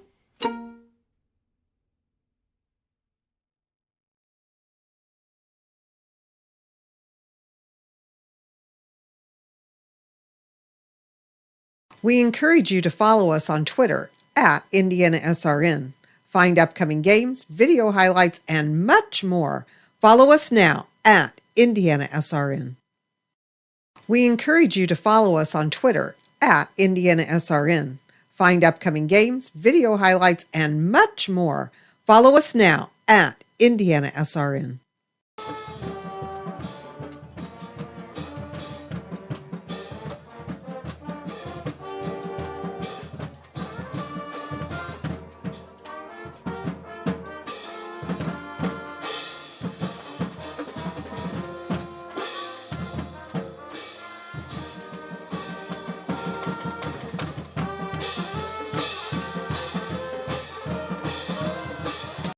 Every person has a story waiting to be told. Mr. Jack comes in every Monday. Yeah, that's right. One day I noticed his hat said he was a Korean War veteran. I asked him if he'd ever been to the Korean War Memorial. No, I never had a chance to go. That was the day I knew we had to do whatever it took to get him there. Manny made it happen. I got to go to Washington, D.C. to all the memorials. The World War II Memorial, Naval Memorial, Korean War Memorial. Took all kind of pictures and everything, and it was a good trip, too. I'm glad that I could be a part of Mr. Jack's story.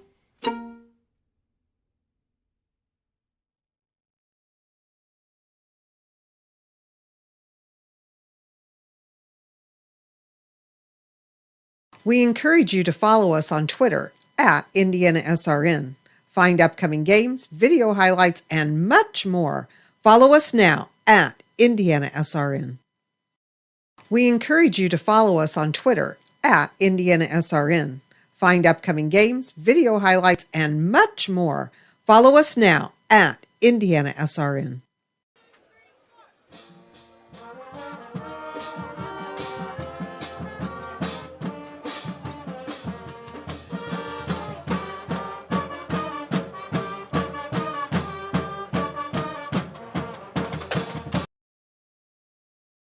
A good engineer, a good mathematician, a good scientist can identify problems. But in order to be a great scientist or engineer, you've got to have curiosity and you've got to have creativity, and that's what's going to set you apart. You can't teach curiosity. You just need to encourage your students to be curious. Curious in anything that they do. Curious so that it brings out the innovations, the new ideas.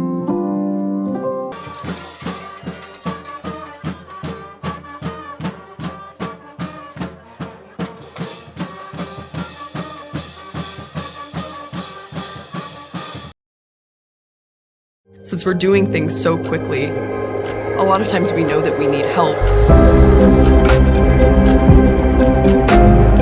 So our professors all know us by name. Basically, everybody knows everybody here. That one-on-one personal connection you're getting with the faculty, you don't get that a lot of places. We are not just saying, here, go do this hard project. We are right there with them. We work with them. The faculty are there for you.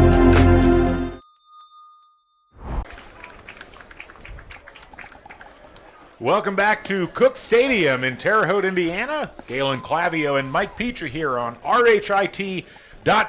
Just a reminder that later on this week, on Wednesday, we'll have both Rose-Hulman volleyball and Rose-Hulman soccer at 7 o'clock on Wednesday, taking on Anderson and Franklin. And then also a reminder that next Saturday, big Heartland Conference matchup over in Franklin. Rose-Hulman traveling to Franklin. That broadcast will be on HCAC.TV as well. Well, Mike, let's do a quick check of out-of-town scores in Division III. One big surprise happening right now. Number 4, Wisconsin River Falls hosting Wisconsin Whitewater, who's number 7. Whitewater up 15-0 in that game so far in the second quarter, so a little bit of a shock there. Some other scores, Dubuque up at the end of the first quarter at number 3 Wartburg 3-0. Mount Union obliterating Capital at halftime 56-0. Number 1 North Central up 27-0 on Milliken at the end of the first. And a little bit of a surprise, 10 minutes left in the third, Franklin and Marshall at home leading number 10 Johns Hopkins 20-13. Let's come back to this contest, just a refresher on statistics. if you just looked at the numbers and you didn't look at the score, you might think Bluffton was leading this game.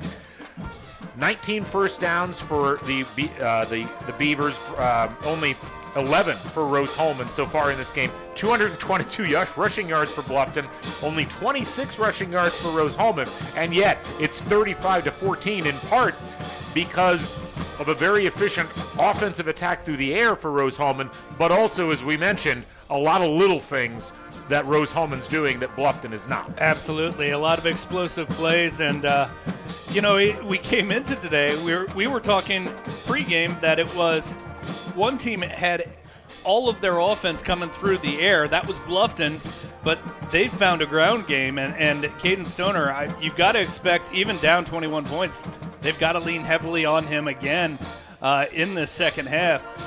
But Rose-Hulman can increase their lead. They will receive the ball to start the second half, and it's been through the air that they've seen all of their success so far in this one. If you're Bluffton at this point, you see the route forward. Like, clearly you've got a horse that you can ride in Caden Stoner, who's already picked up 176 yards on the ground. You do worry about him potentially getting tired, having already run for that much. You've got to figure out something else to open up in this offense. Xavier Riero at times has looked good, but he was only 6 for 19 in that first half. 41 yards, was sacked twice. That wasn't all his fault, but you think about how good their passing attack looked on that first drive when they're doing a lot of passes on interior passes. They're passing around the hash marks, and they went away from that to a large degree, and with it went the efficiency that they had in the passing game. Yeah, and you wonder how much of that has set up their success running the ball, because it's one of the adjustments that Rose-Hulman has taken is forcing Riero's having to throw the ball outside a lot more, I think, than he feels confident doing. And it's a matter of when you see what Rose-Hulman has adjusted to defensively, Bluffton's got to come up with a counter to that. Rose-Hulman has done a really good job of kind of seeing what is in front of it and then diagnosing and forcing Bluffton to come up with new solutions. Bluffton's tried a bunch of these pooch-style kicks, and they'll do another one here. Rose-Hulman ready for this one. A big hit on that return. That one was picked out of the air by Bryce Chen, the wide receiver. It'll be great field position, though, at the 39-yard line for Rose-Hulman to get things going here, as that tackle was really nicely done, but it ends up not mattering too much because of the yardage. Yeah, and honestly, that's been one of the hidden stats here is offensive drive start for Rose-Hulman, generally around the 30 to 40-yard line. Much worse for the Beavers from Bluffton. About a 6-yard gain for Jay Ruperta as we get things started here in the second half. It looks like it was Travion Curry on that tackle on the kick return. I wanted to give him some credit. He was clearly pleased with himself as he was trotting off the field. 2nd down and 3 at the Rose-Hulman 46. Ruperta, nice hole, blocker in front, 1st down yardage easily, and it wouldn't shock me at all, up by 21, to watch Rose-Hulman go back to what they're used to doing, which is just punishing you on the ground. Yeah, letting the offensive line fire off the ball and just getting a lot of forward progress there. I say that, and then they immediately pass the ball to Hobbs, who picks up a couple. Yeah, but you're going to see it's going to be a lot of high percentage passes, but you really want to avoid. And now the clock stops there because Hobbs goes out of bounds. It's not like the clock is an issue necessarily, but you don't want to make it stop unnecessarily. No need to, of course, if you're Rose-Hulman. Ruperta, nice big hole as well. He'll pick up another 1st down.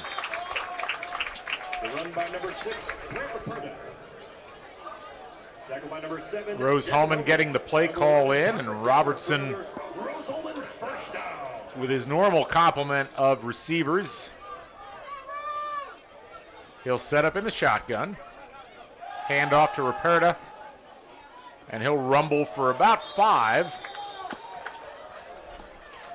Ruperta does a good job of running the ball out of that shotgun. That can be tricky for a running back because you don't get the forward head of steam as you're getting the handoff. The Rose-Hulman does a good job of scheming that, though, because he's running across in front of the quarterback, and that does get him a little bit of forward momentum. Jay Smith comes in, and an official timeout, I believe, to allow Bluffton to make a substitution, as Rose-Hulman made a substitution, so you have to make it fair for both sides. Smith will get the ball on his first carry of the second half and picks up about 3, so it'll be 3rd down and 4. And that's something you haven't seen Rose-Hulman do a whole lot, which is switching running backs kind of mid-drive, but Ruperta had 3 carries on the first 4 plays. He gets a bit of a breather. Fighting Engineers looking to extend their lead. Another fake handoff there, and now Query. Daniel Curie with a good run there after the catch, got enough for a first down, I believe. Flag on the far side of the field. It was right at that line of scrimmage. Again, that might be a legal formation. And it does indeed look like Rose-Hulman's kind of trending back. They're actually going to call holding. That call coming in on number 74. That's Dylan Page, the left tackle. So that takes a very manageable 3rd down into a far less manageable 3rd down, and this will be 3rd and 14 now for Rose-Hulman. And now on this side of the field, though, and in this position, probably 4-down territory. You don't have to get all 14 yards here right away. It's been a pretty good drive so far from Rose-Hulman, but they haven't picked up huge chunks of yardage so far on the drive. Daniel Hury in the slot, and Hobbs over here on the near side, and a timeout going to be called. I think there was a formation issue there, as sometimes you'll get that with the 2 wide receivers in a potentially uncovered position. There'll be a question about which one's supposed to be on the line and which one's not. And obviously, if you don't have the lineman covered there, you're going to get flagged for illegal formation. So heads up timeout by Rose-Hulman to try to avoid a potential penalty. Also, just might have been some confusion on what the play was there. Yeah, I was going to say the receiver was coming in motion, and I think, as you said, that might have been leaving an offensive lineman uncovered. Those are things that will drive a coach crazy, because being on the line, a step back from the line, the receiver's not getting any real advantage one way or the other. And so it's just a matter of you've just got to know, okay, do I have somebody inside of me? Are they on the line? Am I potentially covering somebody that is going out on a route? But none of it through formation, I guess you're showing the defense who can run routes, but outside of that, there's no real advantage gained. It's not like stepping a step back does anything for a receiver. Big play here for the Bluffton defense. And here's a pass by Robertson. That'll be well short of the sticks. And it'll bring up 4th down. That pass pulled in by number 11, Brandon Green, the senior out of Dixon, California. And again here in no man's land, we'll see Rose-Hulman going for it on 4th and 8. Just a little too far out to feel comfortable about the field goal. Robertson looking over the middle. He'll loft it into the end zone. He's got Hury. Touchdown! Fighting Engineers. Dropped in the bucket by Miguel Robertson, and give Daniel Hury credit. Backpedaling in the end zone. He pulls that one in. Yeah, great adjustment to the football. Honestly, when it was thrown, I thought it was going to the tight end for Rose-Hulman, but it looked overthrown to him, but thrown perfectly for Hury to turn around, and he had gotten a step behind the defensive back. Extra point up, and it's good. It's 42-14. Rose-Hulman leads. There is a flag. We'll keep it here and see what this is all about. Conversation between the officials in that position. This is normally going to be on Bluffton. Perhaps some kind of a impermissible penetration on that extra point attempt. We see a lot of calls these days, in illegal leaping or trying to elevate. And roughing the kicker actually going to be called there, so something even more base than illegal leaping. But we'll keep it here as that penalty kind of throws off the rhythm a little bit. But 42-14, if you're Rose-Hulman, Mike, that's exactly what you wanted to do coming out of the break. 3 minutes off the clock, you put 7 more points on the board, you're feeling pretty good about things now. Yeah, now you just force Bluffton to adjust their game. They're going to have to be looking at throwing the ball. It's not going to be, you're not in throw the ball 30 yards down the field every play. But in order to get back into this, if you're Bluffton, you've got to keep an eye on the clock. It sounds funny because you're 11:51 left in the third quarter, but if they want to have any designs on getting back into this, they've got to look at being efficient offensively from a time standpoint. So Jonathan Oliger going to come out and kick this one off, and it's at the 50-yard line because of that roughing the kicker penalty. So he will boot it deep, and that'll go easily into the end zone, and Bluffton will take over after the touchback. As we see the touchdown here, it looked like Ben Klein did a good job firing off the ball. I thought that's where the pass was going, but instead it was Hury catching that and just a great job adjusting to the ball. It was a somewhat risky pass by Robertson, as there were a lot of players there, but I think clearly they've practiced that pass where they know where the ball's going and the defenders don't necessarily. So, Hury looked like he knew exactly where to position himself and knew exactly where to look for the ball. First play of the second half for Bluffton, and that goes absolutely nowhere. A nice job on that penetration and tackle by Evan Gass. And so Stoner, on his 24th carry of the game, doesn't pick up very much at all. It'll be second down and 9. And now if you're Rose-Hulman, again, 42-14, that's all very good, but I think defensively that front line probably got a bit of a tongue lashing at halftime. Pass attempt towards Behringer, and it is significantly overthrown by Riero. We talked about Behringer at the beginning of the game. He has really not been much of a factor. Was targeted 6 times in that first half, but only caught 2 balls for 15 yards, and that on his 7th target wasn't particularly close. He's getting blanketed in coverage. Yeah, and a really good job by the defensive secondary from Rose-Hulman. They've gotten burned a couple of times. There was the one that led to a pass interference call, but outside of that, they've played pretty well, and they've been singled up in coverage a fair number of times and have held their own. Stoner picked up 8 of the 9 yards that were needed, but can't pick up the 9th, and so it's going to be 4th down and 1, and I think Bluffton's going for it here. Yeah, they're going to line up. At least you do a hard count and see if you can get a cheap first down. I'm not sure they're going to have commitment to it, but again, you're down 28, so. Now they're going to snap the ball. Stoner picks up the first down. He is the great equalizing factor on those short plays, as Rose-Hulman has struggled to tackle him, let's say. Absolutely, and he did a great job there. He got met at the line of scrimmage, but was able to fight forward and get the extra yard. I am always surprised you don't try at least a little bit of a hard count to get the defense off balance. Riero back to pass, and he will air it out to Behringer, and a nice job on the blind pass breakup there. That was Wyatt Bell again, and again we see Behringer double covered as he goes down the field, and not the smartest pass there by Riero, but there was literally nothing else on that play.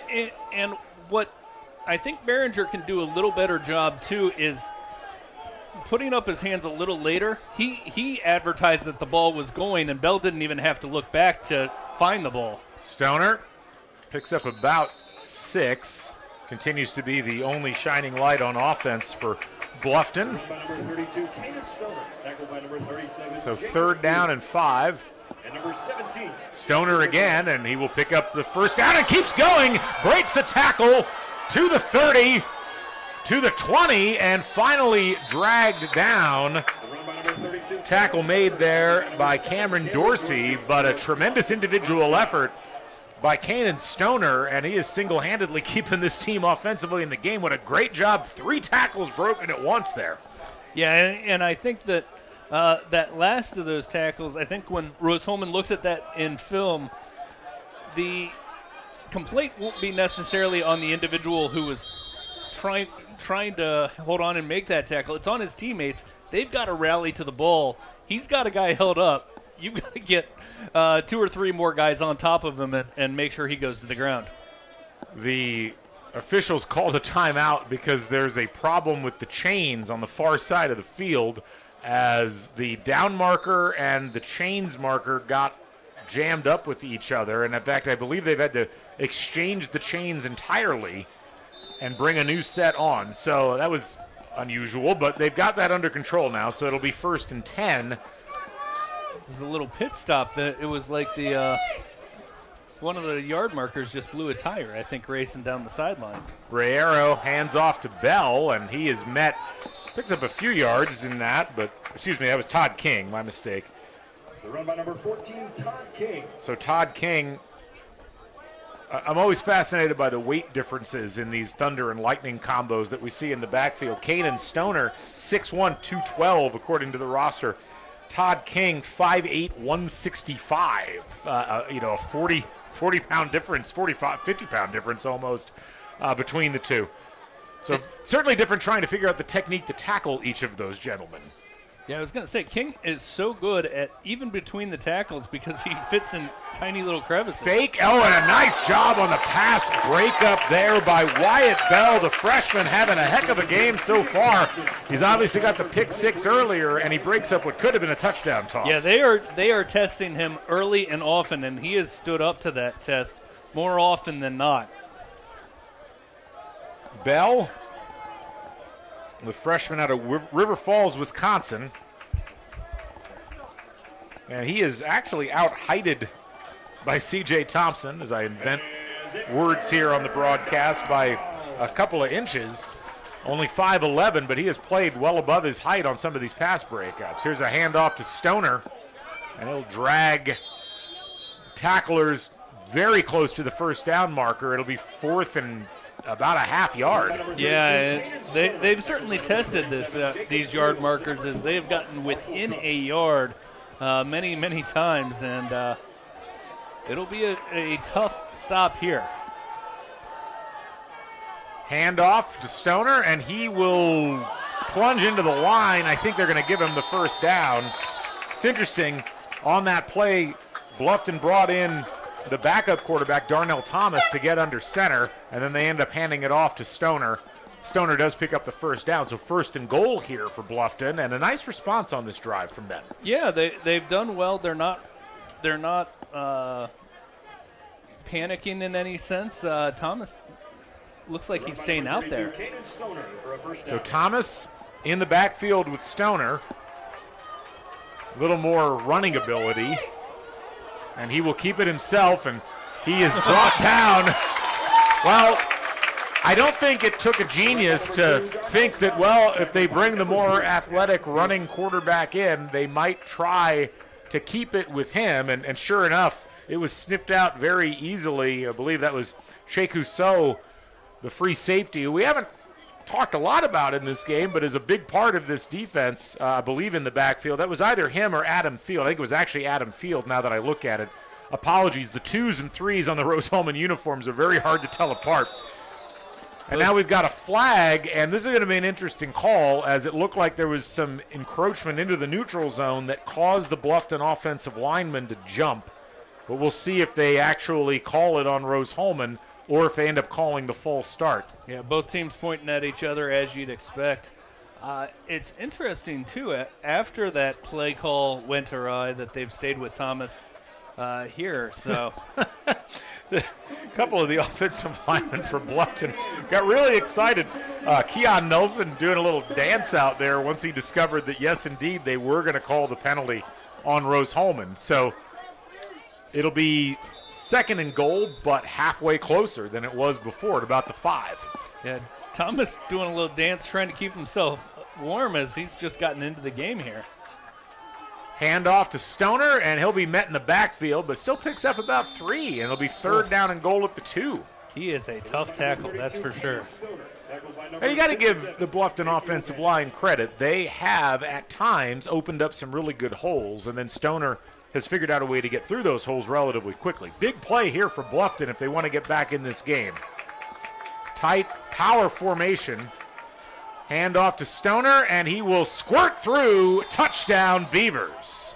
Great job on that drive there. That last play, David Warfield, the junior right tackle, and Mari Freeland, the junior right guard. He went right behind those two, and they just drove straight into the end zone. Drew Michael going to be out to kick the extra point.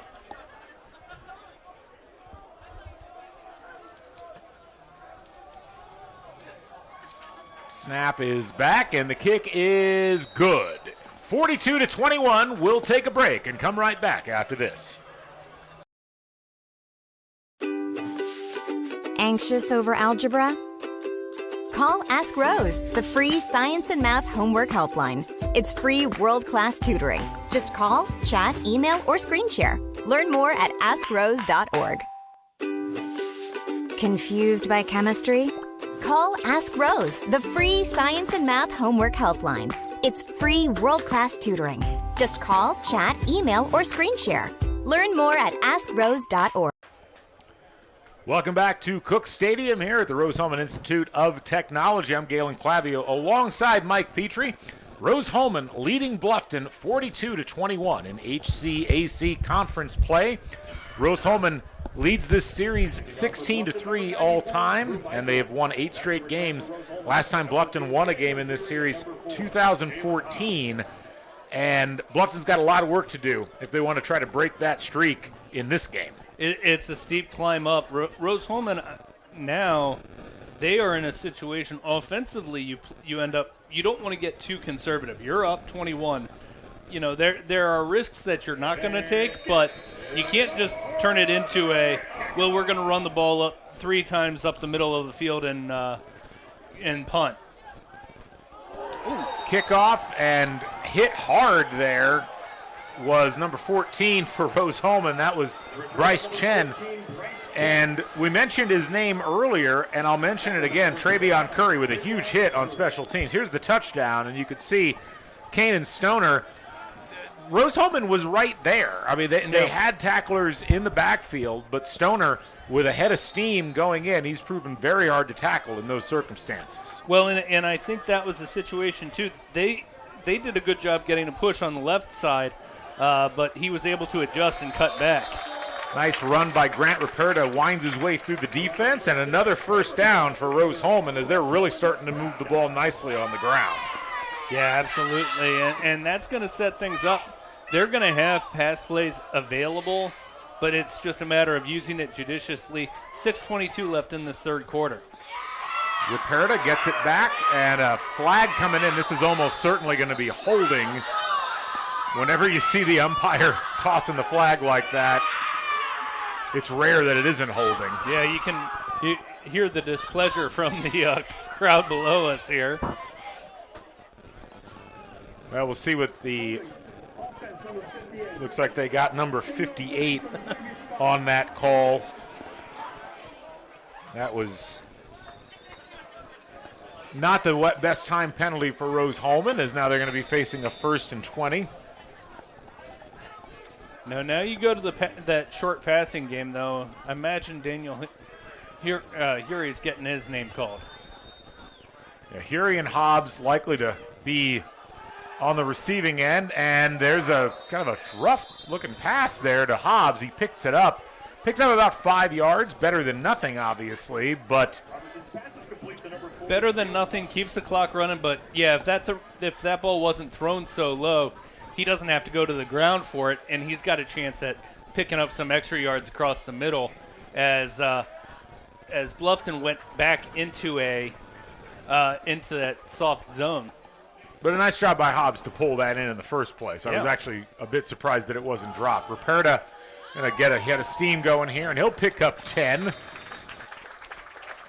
They're actually going to say 9. So it goes from first and 20 to 3rd and 6, basically. Much more manageable for the Fighting Engineers with 5:15 left in this third quarter. Fairly reasonable. And then, of course, you're getting across midfield. I think if you probably play, if you play for a run here. We're going to take a quick break for injury. We'll be right back.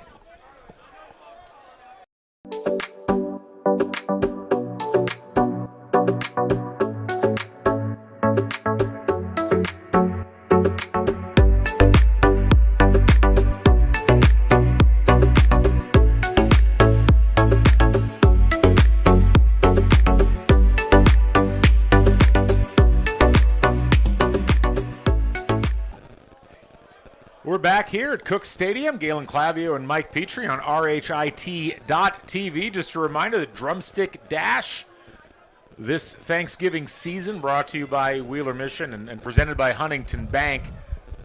Definitely a worthy cause to get involved in, and you can find out more through what you just saw on the promo there. Handoff on the third down, and Ruperta blasts his way through the secondary level of the defense, and he'll pick up the first down. Yeah, and as I was saying before the break there, now another player down for Bluffton. Yeah, we'll take another break, and we'll come back after this.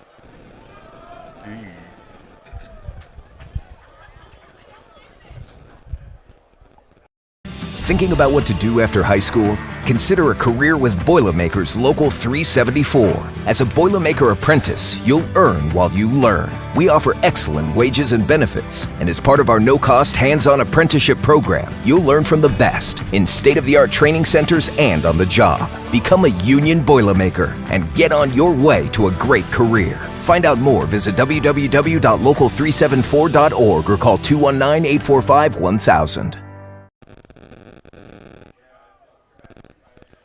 Welcome back here to Cook Stadium, and kind of a somber tone here as it looks like Todrick Downer is the injured Bluffton player, and training staff for Bluffton came out and immediately signaled over to the Rose-Hulman sideline, which has a more extensive training staff being the home team, and all the players have taken knees on both sides of the field as we're just waiting for the training staff to be able to attend here. We're going to go ahead and take another break while this situation transpires, and we'll keep you posted. We'll come right back, though, after this.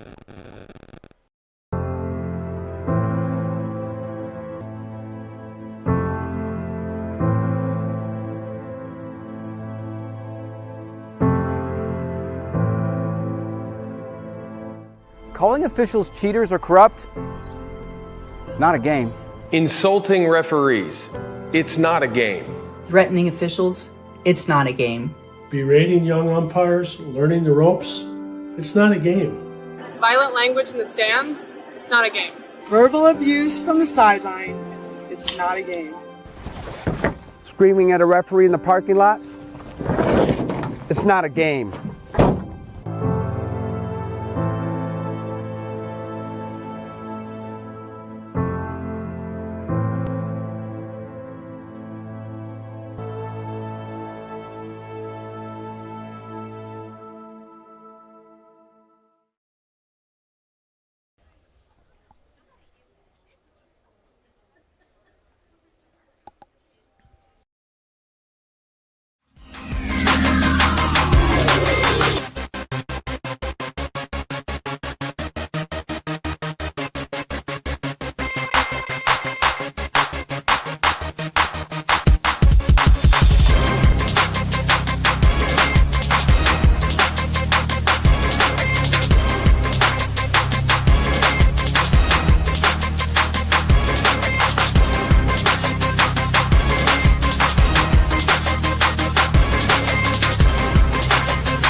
Welcome back to Cook Stadium here in Terre Haute, Indiana. Galen Clavio and Mike Petrie here for HCAC conference action. And just a reminder that coming up right after this game at 5 o'clock, we'll have Rose-Hulman volleyball as they take on Defiance. Again, that's 5 p.m. You can tune in at RHIT.TV.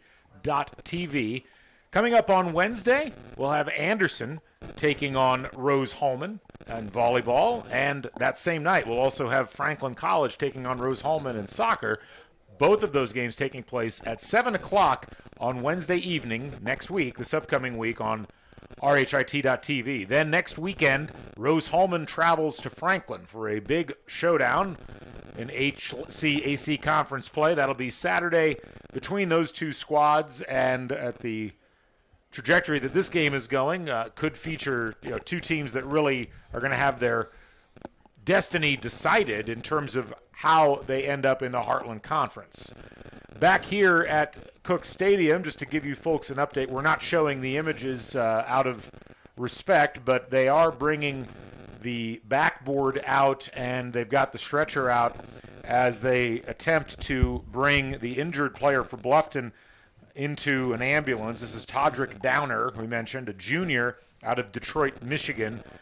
You can see the Bluffton players all having taken a knee on the far sideline. And, what we saw out of the play, Mike, was the injury happened off of an impact on that last run. And it was pretty immediate that there was something amiss. The training staffs went out immediately. It looks like everything has been approached in absolutely the way that it needed to be, but still a scary moment anytime something like this occurs in a football game. It really brings, I think, everybody's attention back to the serious things in life. Oh, absolutely, and it definitely it's scary when you see this, because it's not necessarily the punishing hits that you kind of see and you don't want to say expect, but it's sort of kind of everyday collisions that happen that really is what makes some of these plays scary. But you hope for the best for young Mr. Downer, and hopefully he's getting good care there down on the field.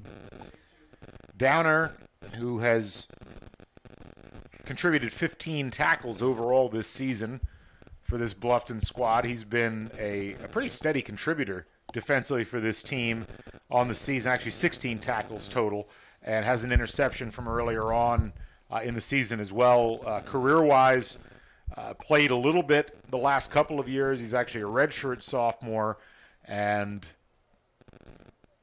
one of his teammates just came out to kind of say some well wishes to him. That looked to be, I think, either Deshaun McGee or Andre Price that came out.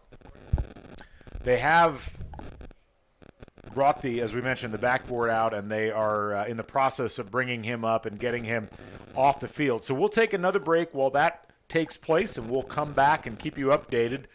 We'll be right back after this. From warehousing to transportation and everything in between, Piper Logistics does it all.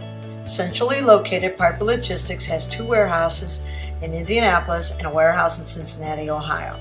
Piper Logistics houses over 1 million square feet.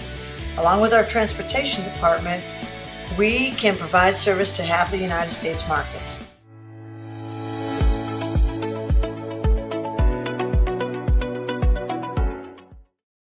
We encourage you to subscribe to our YouTube channel, IndianaSRN. Hit the bell to get notifications for upcoming games and more. Watch as many games as you want, as many times as you want.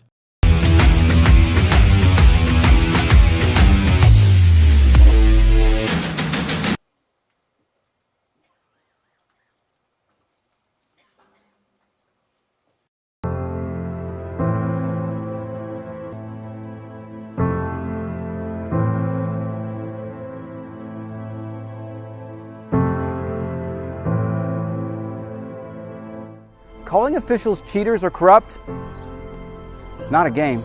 Insulting referees, it's not a game. Threatening officials, it's not a game.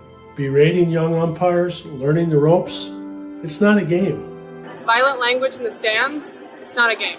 Verbal abuse from the sideline, it's not a game. Screaming at a referee in the parking lot, it's not a game.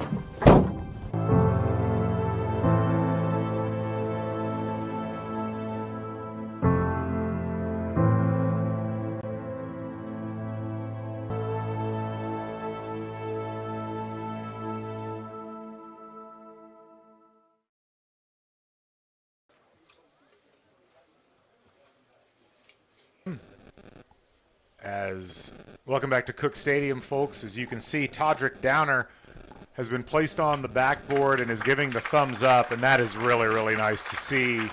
His teammates came out and gathered around him. He's giving the thumbs up again to the crowd.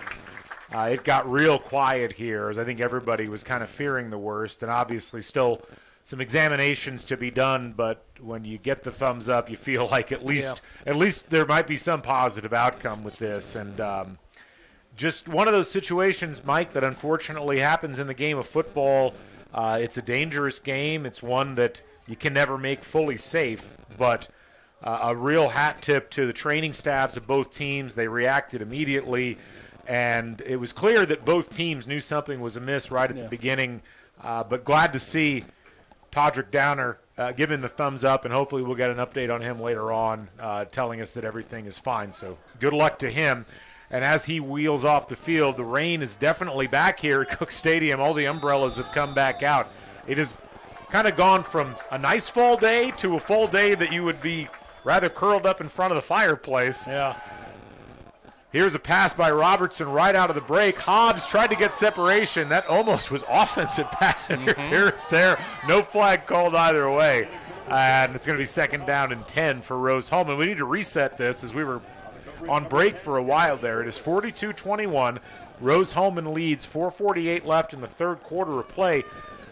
It's whenever you get a stoppage like that, Mike, it really breaks momentum for both teams. Yeah, it's difficult to come back and go with the same game plan you had going in, and but a nice run there by Ruperta. Yeah, Ruperta picking up about 6 yards, so it'll be 3rd down and 4. He had, prior to that break, it was third and 6, and I thought, well, they may run the ball here because they can run it on 4th down as well. He made that unnecessary. Ruperta getting ahead of steam and heading towards the end zone. Touchdown, Fighting Engineers. Well, you don't think of Grant Ruperta as a speed demon, but he busted through that line and nobody could catch him. The big man rumbles into the end zone and maybe puts this one out of reach. Yeah, and what that was once the Bluffton defense came up, everybody recognized it was a run play. He was in the Wildcat, but he was able to take advantage of their aggressiveness. All of Bluffton upfield here. And we're going to get the extra point. But all of the defense goes upfield, and he's able to just race past them. So, no break as Rose-Hulman 49-21 leading over Bluffton. And as we look back at the replay here, you can see the snap coming in to Ruperta, and he's able to quickly outpace that entire Bluffton defensive secondary. I think they were a bit shocked at the direct snap and just the overall design of the play. Another really nicely done play by Rose-Hulman. Yeah, they've used that now. A fake with Grant Ruperta, a fake with Jay Smith. Both have run for touchdowns, and then they've used the actual quarterback coming in on a jet sweep, taking the handoff, and use that for a touchdown. So the Wildcat handing the ball to Miguel Robertson and or faking that handoff, I think that's probably staying in the playbook. So Rose-Hulman will kick off. A 28-point lead right now for this Fighting Engineers squad. It'll be interesting to see how the rain affects the kicking games from this point forward. That kick is going to sidewind its way out of bounds. So second kick out of bounds on the game so far for Rose-Hulman. And it'll be another favorable set of field possession here for Bluffton. Bluffton at this point, you know, as good as that last drive looked, they're quickly running out of time to do the things that they have been successful doing up to this point in the game. Yeah, you start getting into desperation mode. You've got to score and then get a quick turnaround, whether that's 3 and out or a turnover. You've got to get it pretty much right now, and you've got to start getting points on the board much quicker even than they did in their last drive. First down, and not much going on there as King met after about a yard. So second down. And looks like we've just got a permanent change at quarterback here. We saw earlier in the game Xavier Riero looked like he had tweaked his ankle a bit, and now for another drive we see Darnell Thomas. Riero was out there for most of that previous drive, but maybe they just decided to go different. Here's some huge penetration into the backfield and a sack. Thomas with a welcoming committee, but not the one that he was hoping to see, as in on that tackle, among others, was Thomas Grothy and Jakey Ovanik.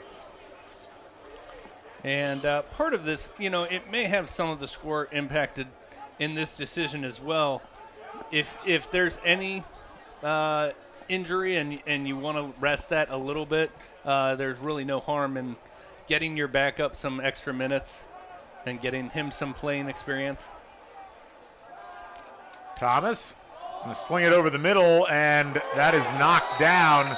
Intended receiver there was Kale Lee, but a great job by Rose-Hulman of breaking that up. That looked like, I believe, Jackson Navio on the pass breakup, so it'll be 4th down and 10.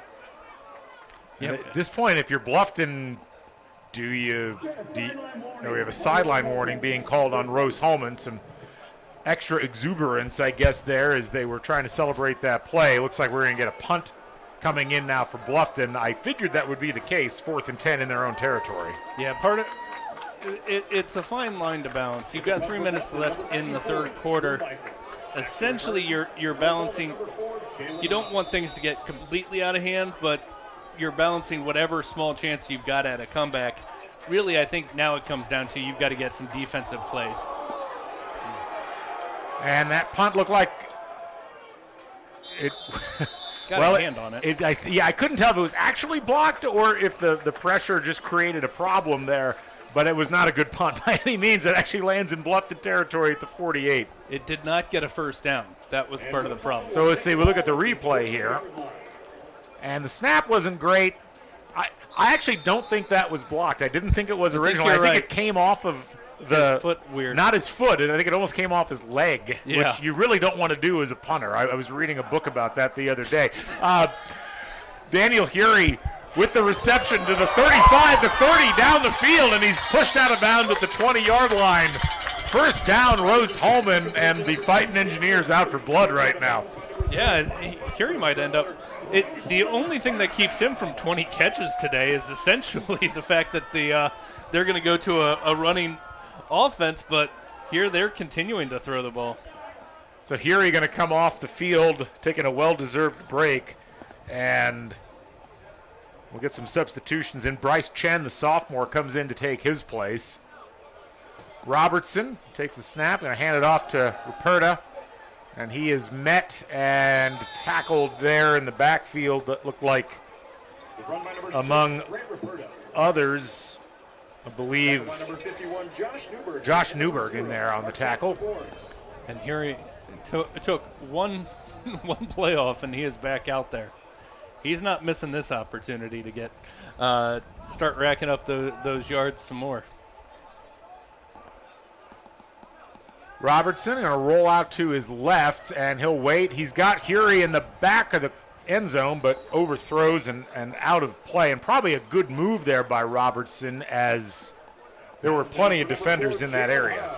Well, and we talked about the need to not, if you're Bluffton, you've got to get big plays going the other way. Part of what Miguel Robertson has to manage now is you want to continue to be aggressive, but you just have to be smart with the ball. The only thing you can't do is turn it over. Rain blowing in here from the east, handoff to Ruperta, and he is brought down quickly there by Dom Barry. By number 6, Grant Ruperta.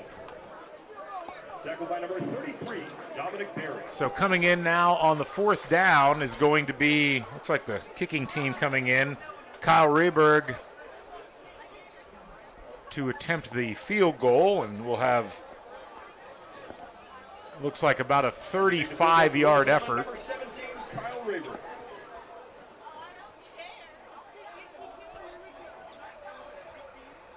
Rehberg gets the kick up, and it is good.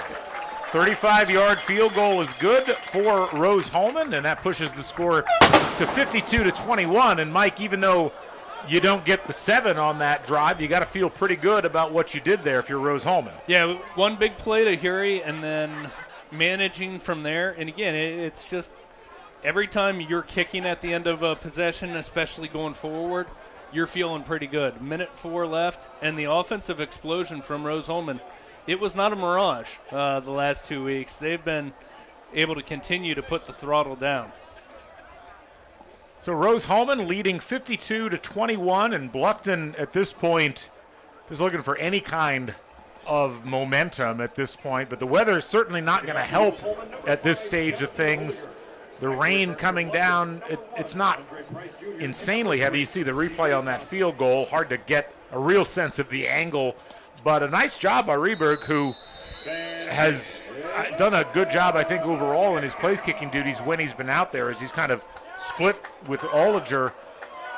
Olliger going to come out and send that kickoff into the end zone, so it'll be a touchback. And a wise decision. They didn't even look at it, that the two returners. Will take over at the 25-yard line. That kick, it was not necessarily a pretty, end-over-end kick, but he got it cleanly enough, and certainly he had enough on that to get another 5-10 yards for sure. So Bluffton comes back out, and it'll again be Darnell Thomas into the game at quarterback. So we may have seen the last of Xavier Reyero, which you have to like if you're Rose-Hulman, because you know him as an entity and someone that can certainly complete passes as necessary. Thomas does not complete that one. That bounces off the hands of Nigel Payne. Check that. That was actually Deshaun Bont. I keep getting attacked by these numbers that look like each other from our vantage point here, as the 6s look like 8s and the 2s look like 3s. So my apologies, audience. Thomas did not do Bont a whole lot of favors with that, as he threw it, hung it up just a little bit, and allowed Rose-Hulman's defenders to go headhunting a little bit. Thomas going to hand it off here to Todd King, and he is met pretty much right away. A short gain. He picks up about 3. It'll be 3rd down and 6. Riley Lopian in there on the tackle. By the end of it, Riley Lopian basically tackled him with his legs. Whatever body parts it takes, That's Mike. Right. Behringer split off to the slot, and it's going to be Bont out on the far side. Call coming in from the sideline as the clock continues to wind. Pass over the middle, and a nice catch there by Bont, and he'll pick up the 1st down. A little ray of sunshine there for the Bluffton offense. Bonte with a good route and was able to get inside the Rose-Hulman defender. Snap, handoff, and about a 4-yard gain for King.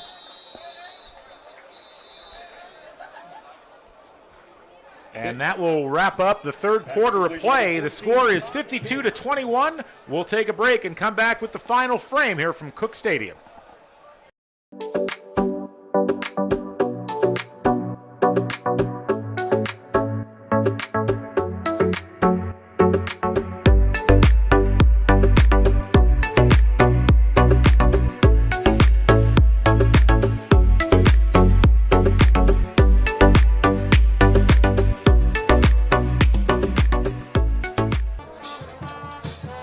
Here at Cook Stadium for the 4th and final quarter of play on RHIT.TV. I'm Galen Clavio alongside Mike Petrie. And this is HCAC football as Rose-Hulman looks well on their way to a 3-0 record in the conference. And just a reminder, folks, if you want to keep up to date with every school and every sport in the HCAC, head to HCAC's website, heartlandconf.org, or just search Heartland Conference on the Google or whatever else you might happen to use from a from a search perspective. Let's talk about the stats, Mike. Actually, let's talk about the stats after this play, as it's 2nd down and 7 as we start this fourth quarter. And Darnell Thomas will take the shotgun snap and fake the handoff. He'll loft it down the field. Bonte was his intended receiver. Nothing doing there. So if you look at the statistics so far, Kane and Stone are still the big story of the game. 32 carries, 245 yards for Bluffton. Problem is they're down by so many points now that you can't really use them very effectively. No, and I think that, honestly, with it being 14:55 left in the game now, after this drive, if they do not come away with points, you may see them just go back to running their normal offense. They hand it off to King here. Yeah, King, not a lot going on there as he gets back to the line of scrimmage, and that's it. So it'll be 4th and 7.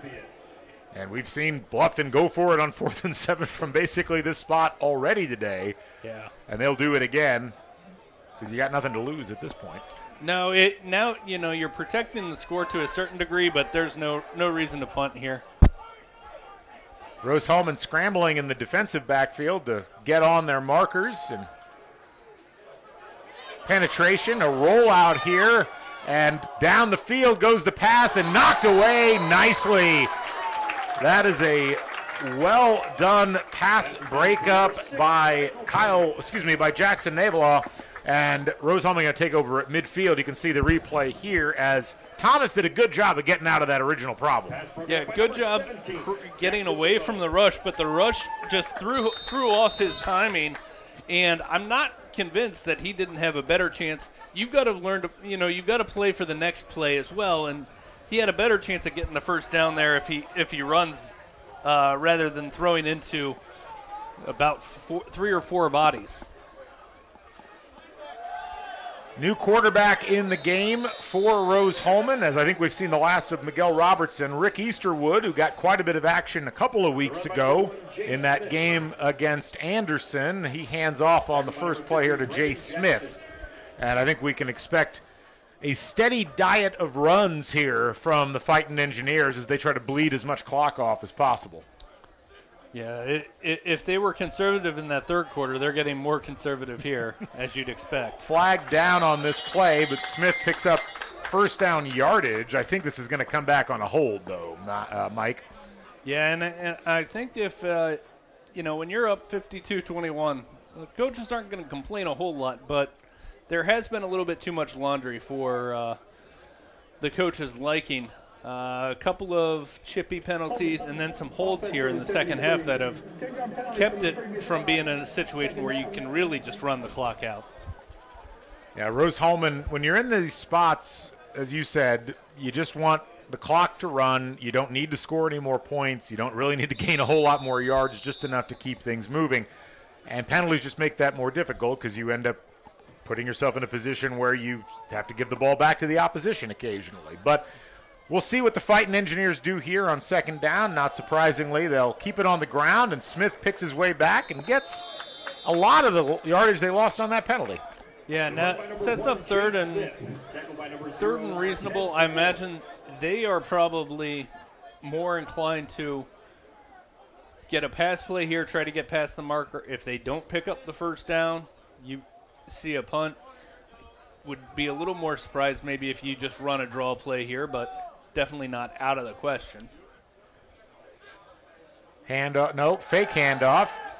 Easterwood was trying a little comeback route there and falling down, I think largely due to the wet turf, was Brandon Green. And that'll bring up a 4th and 12, and the punt unit will come off. It'll be Andrew Toller coming out for the Fighting Engineers to kick this one away. He has not had to punt a whole lot today, but when he has punted, he's done a pretty good job pinning Bluffton back. The field position was a big part of the story in the first half for sure. Rose-Hulman.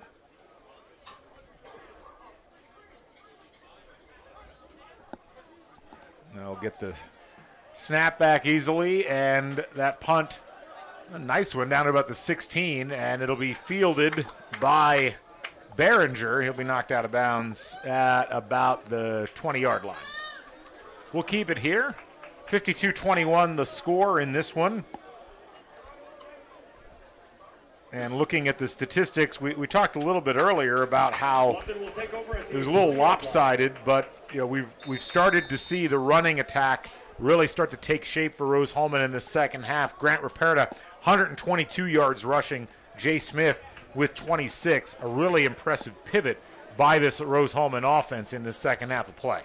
And it's interesting because both Ruperta and Jay Smith have shown this season equally capable of busting out 100-yard gains, equally capable of breaking out big, long, explosive plays in the run game. And obviously that's going to leave a lot of defensive coordinators with a lot of things to think about at night. Clock continues to run. 2nd down and 6 after that 4-yard gain on first. And Darnell Thomas in the shotgun.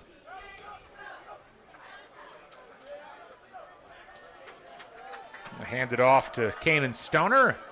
Stoner still's got some life in his legs. He'll pick up another 1st down. Yeah, and he looks at that long field that they've got till the end zone, and he's thinking a big 3-0-0 in his future if he can be the man responsible for a large chunk of that. Kanan Stoner going to get another handoff attempt here, rolling off the left side of the line, picks up another 4 yards. Stoner on the season, coming into this game, only had 209 yards rushing. So he's more than doubled up his entire season total just in this game. You look at his career stats, Mike, his freshman year, he rushed for 307 yards. His sophomore year, he rushed for 470 yards. He just got 4 yards erased, however, because the flag down on the field there was for holding, and so we're going to move back and end up with a 1st and 18. But Stoner, with a chance here, potentially, he could outrush his entire freshman year in one game with what yardage he could pick up here. Just he's having a fantastic game. It gets lost in the final score, but certainly no fault of his. Picks his way through the line and won't be dragged down. Picks up about 5 yards there. And he's lost some yards today to the fact that Bluffton had to adjust their game plan as they were trying to stay in it. Bluffton not in as much of a hurry as one might think, although being realistic, it would be very hard to come back in this game. Thomas going to air it out a little. I'm not sure who he was trying to hit there. I think a clear miscommunication between him and Andre Price Jr., as I think he expected Price to continue down the sideline, and that just didn't happen. But fortunately for Thomas, nobody over there defensively that could get to the ball. He overthrew everyone by a good 15 yards. Yeah, he was so far off target that he was out of reach of any defenders as well. But just you're seeing some miscommunication, and that's to be expected. You've got a backup quarterback in. You've got a team that they're trying to essentially play to avoid getting blown out further. Hand off to Stoner, and he's got a wide open lane, and he'll rumble for a 1st down. Impressive run. Yeah, that was really nice. The burst of speed there from Stoner, the native of Bell Center, Ohio. Mike, as an Ohio native, I would expect you to know where Bell Center is. I have. That one's new to me. There were a couple players you mentioned were from Findlay, of course, home of Ben Roethlisberger. But we have an injury down on the field. We'll keep it here for the moment as I do some geographical research. So Bell Center is actually near Bellefontaine and Lima, Ohio. Okay. So not too far from Bluffton. Right. Same general area of northwest Ohio. And applause as the injured Rose-Hulman player, I believe that was Adam Field, gets back up and is able to jog off under his own power. So good to see that. We've had a couple of players go down in this game, and then after a little bit on the ground have been able to get back up and run off. So that's nice to see. So 1st and 10 at their own 45 now. Bluffton has only really been able to move the ball effectively on the ground. And another nearly bad snap, and almost I think a big miscommunication there, as there was looked like a bubble screen almost but a miscommunication between Behringer, Lee, and Darnell Thomas, the quarterback, is Thomas, I think, expected the block to come from the other wide receiver, so he ended up throwing it in a spot where at one point the only person that could have caught it was the defender. Yeah, Behringer looked up and it was as if to say, no thanks. I think I'll pass on the handoff, and another nice gain here by Stoner, and he will be knocked out of bounds at the Rose-Hulman 39. And an injury over there, able to get up and run off under his own power, but clearly in distress is Wyatt Bell. Looked like he came down hard on his left arm, and he's carrying it gingerly. Timeout going to be called here, and we'll keep it here as we took quite a few timeouts earlier on. Just a reminder, folks, that you are watching RHIT.TV. A lot of great programming coming up here over the course of the next week. We've got volleyball, we've got soccer, and then on HCAC.TV coming up next weekend. You can tune in there and catch Rose-Hulman football as they travel to Franklin. A lot of really good games coming up. You can see there that promo. Be sure to tune in for that one, as that's going to be a really important game, I think, for both of these teams. And looking at the schedule for that game is scheduled to have its kickoff at 1:30 in the afternoon. So be sure to tune into HCAC.TV for what will be a very important tilt for this Rose-Hulman squad. Fake handoff, and Thomas pressured as the pocket collapses, and he runs right into a Rose-Hulman tackler, and that looked like a combination tackle there between Ethan Swanner and Cheku So, and a really impressive job there after that contain broke of the Rose-Hulman defenders finding the quarterback and putting him on the ground. Yeah, and a good defense there sets the Bluffton offense back quite a bit. Caden Stoner is closing in on a school record. 314 yards rushing is the current record. And the ball is out, and I believe Rose-Hulman's got it. And yes, indeed, they do. Wet ball syndrome, I think, affecting Bluffton there. And a turnover recovered by Rose-Hulman, and a bad day at the office gets even worse for the Beavers. You see here another bad snap, which led to a bad handoff attempt, which led to a ball that had a mind of its own and found its way to Rose-Hulman, who got another lucky bounce. Not quite as lucky as the punt or the block, but that was still a pretty lucky bounce given the number of bodies in the area. Very, very fortunate, and it was almost as it came down off of the running back's knee and then bounced almost directly to a Rose-Hulman player. Handoff to Jay Smith, and he will pick up about 7 yards. Rick Easterwood in there, still at quarterback. Like I said earlier, I think Robertson out for the rest of the game. You might as well rest your first stringer and give some of the second stringers a chance to get some run. This has been nice, actually, for Rose-Hulman in several of these games recently, as they have gotten a chance to get second, third, even fourth string in some cases in there, get some meaningful minutes, which is just huge for your overall development as a football player. Oh, absolutely. And you get to play regular snaps, regular speed against an opponent's number one defense, because Bluffton doing all they can to keep the score where it is. Handoff, and Smith, that was sniffed out pretty well by Bluffton, but he still picked up a yard. Andrew Matthews on the tackle.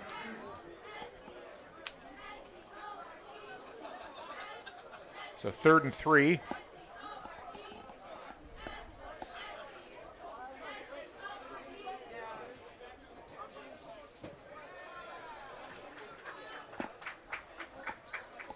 Not a lot of urgency on the part of Rose-Hulman getting these plays in, as Rick Easterwood took a long time getting that play call in from the coaching staff, and now he'll head out there with 5 seconds left on the play clock, and they'll get it set quickly. And a little toss out to the side here, and with some daylight in front of him, and finally taken down and out of bounds, Eli Silva. That was incredibly well done by Rose-Hulman. Bluffton packed the box. They were coming at it full steam. They thought Jay Smith was getting the ball, and some misdirection there on what Rose-Hulman ended up doing. Yeah, and this is nice for Rose-Hulman. You get to open up your playbook a little bit when you're playing with backups, and we get the replay here. Nice job on the misdirection. You get a play and get outside. You're forcing the opponent to react to you. Silva, the junior out of Indio, California. Easterwood in the shotgun, also a native of California, albeit from Bakersfield. He'll hand the ball off to Smith, who's a native of Evansville, Indiana. He picks up about 3. Which is pretty close to California. Oh, yeah. 2nd and 7. About 7 minutes left in this game.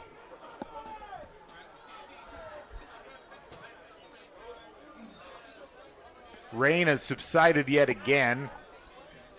Still pretty nice weather temperature-wise outside, about 59 degrees, so at least it's not that cold of a rain. And Rose-Hulman just chewing up large hunks of time off the clock here as they are fully in control, and deservedly so. New face in the backfield for Rose-Hulman. That looks like Josh Pearson. And Pearson will get the handoff and powers his way forward. Nice little run there, keeping the legs active, and picks up 4.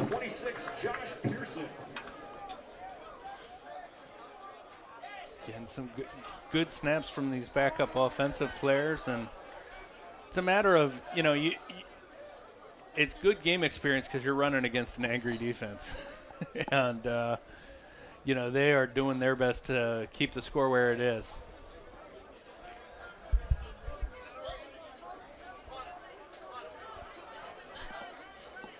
Easterwood sets the team on a 3rd and 3 as we dip under 6 minutes here. Man in motion. And not a great throw there by Easterwood. That's going to bounce incomplete. So it'll be 4th down, and the clock will stop.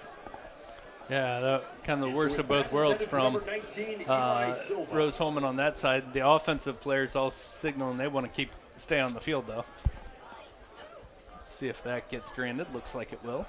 I mean, there's no point in sending the field goal unit out. You're not dealing with a situation where you get a lot from a field goal. It'd be 55-21 even if you hit it. And you gain 10 yards perhaps, 7 yards perhaps if you don't make the first down. But the way that they've moved the ball, they may well pick up the first down. Easterwood pressured, and he will not pick up the first down as that play got blown up pretty early on. Some nice play there from several of the Bluffton players. Marvis McWright in on the tackle. Looked like Andre Wines, Devin Hogan. So they snuff that out, and it'll be 1st down Bluffton. They'll take over with 5:39 to play. Well, now, after doing an unexpected deep dive into the Bluffton University record book, Caden Stoner currently 38 carries for 296 yards. That would put him officially 3rd. However, that comes with a giant asterisk, as Elbert Dominion back in 1952 had 4 carries for 294 yards. That was all that got reported in the press. My guess is he had more carries, but he had 4 touchdowns that were long touchdown runs. That the laws of physics make that impossible, Mike. Yeah, I know. Behringer catches the ball here, and he'll pick up a couple. So I don't know what is that? Wait, what is that per carry average? 4 carries for 296 yards. That's a lot. That is a lot. That's good math there, Galen. But I don't know if the coaching staff recognizes how close Stoner is. The official record for Bluffton, 314 yards from Mike Goines back in 1962. Well, here's a pass, and here's a little bit of a breakout, and running down the field and all by himself and heading to the end zone for a touchdown is Nigel Payne. Well, a little light at the end of the tunnel here for Bluffton, and that caught Rose-Hulman completely off guard as Bluffton came out in a 5 wide receiver spread. No Kanan Stoner to be found, and against the 3rd and 4th string defense, at least in part, Bluffton's able to pick up a long touchdown connection. You can see the replay right here. Yeah, nice cut there as he gets inside one defender and gets a man to commit, and then he was off to the races. So the point after attempt here by Drew Michael is good. We'll take a break and come back with more right after this. Thinking about what to do after high school? Consider a career with Boilermakers Local 374. As a Boilermaker apprentice, you'll earn while you learn. We offer excellent wages and benefits, and as part of our no-cost hands-on apprenticeship program, you'll learn from the best in state-of-the-art training centers and on the job. Become a union Boilermaker and get on your way to a great career. Find out more, visit www.local374.org or call 219-845-1000. Welcome back to Cook Stadium here in Rose-Hulman's campus. Terre Haute, Indiana, Galen Clavio, Mike Petrie. 52-28. Bluffton with a little bit to feel good about here in that fourth quarter. As you can see here, the replay once again, Nigel Payne, the sophomore, receiving a pass in a 5-wide set, and I think this was a combination of a nice play design, a lot of surprise, and some natural raw speed. Yes, the speed, once he got past his man, it was pretty much over, and a lot of that, the Rose-Hulman defense had committed to stopping the run, stopping passes short. Once you get past a one line, it's essentially a cover zero. Another one of these pooch kicks, and taken down pretty quickly there was Bryce Chen, who's been oddly the target of all of those kicks. It's gone the exact same place every single time, and he's shown himself up to the challenge of catching those things and doing something with them. Rose-Hulman will take over at their own 35. Yeah, the first kick, it was actually short of that, and honestly, I'm probably asking a lot for a college kicker, but if you're going to do that pooch kick, why not leave it a little short of the up man? Make him at least catch it on the run. Make him do a couple things that he's not used to or expecting to do. Yeah, it's an interesting concept here on the first down. Smith going to get it and plunge into the line and picks up a decent amount of yardage. If you're going to do out of the ordinary types of kicks, great.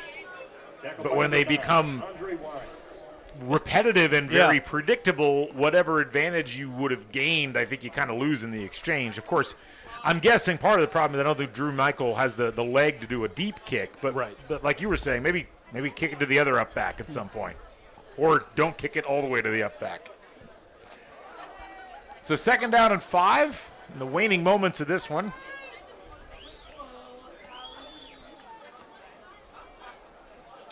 There's the handoff, and Smith will pick up some first down yardage.